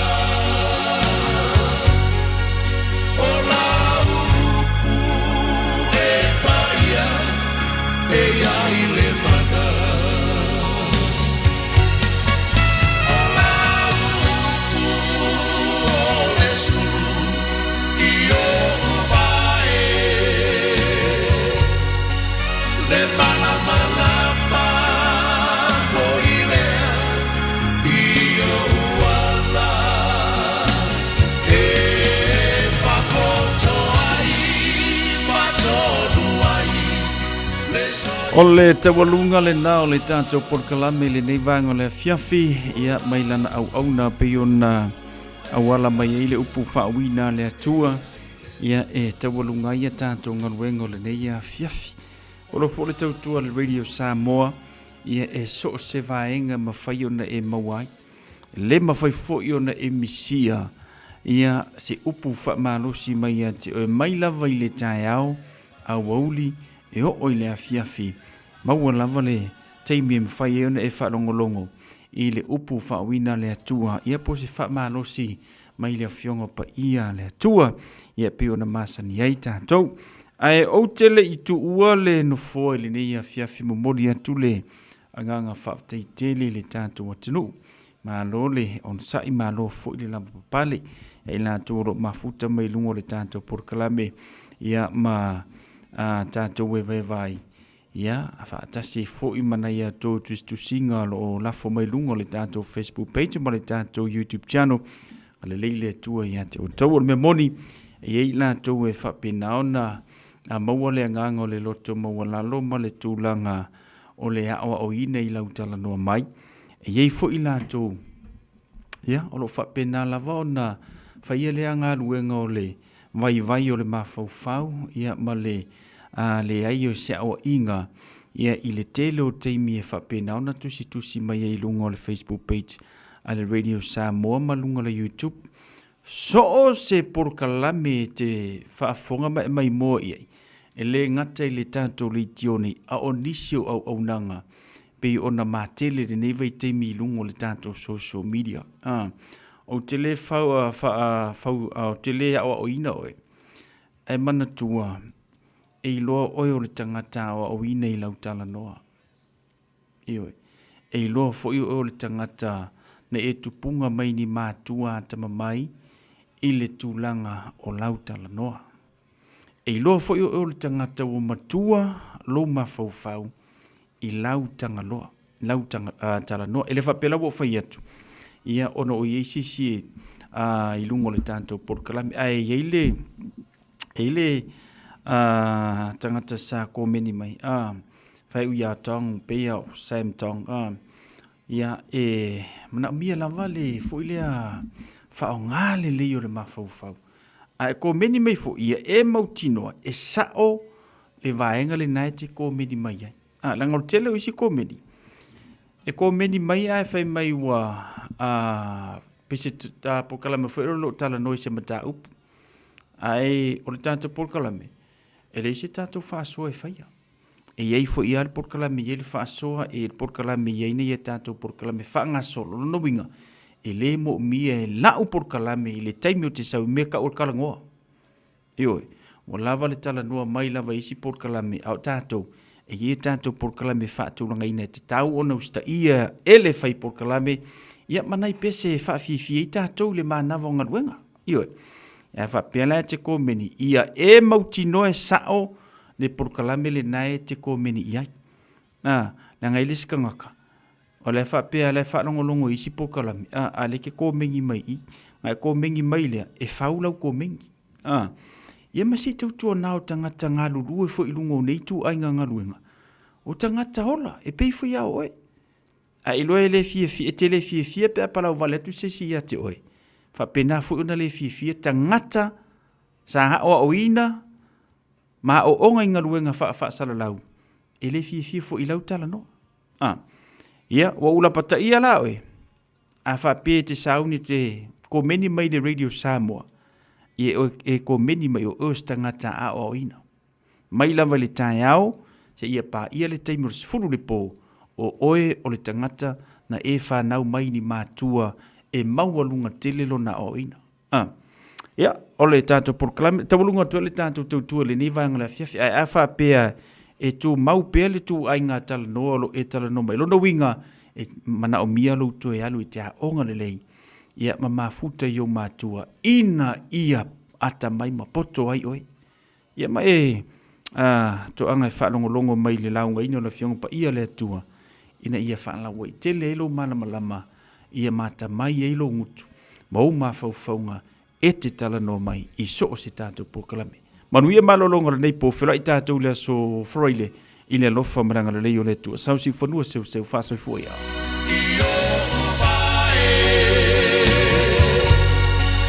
Le mana mana foilea io uala e papoto ai patonu ai le so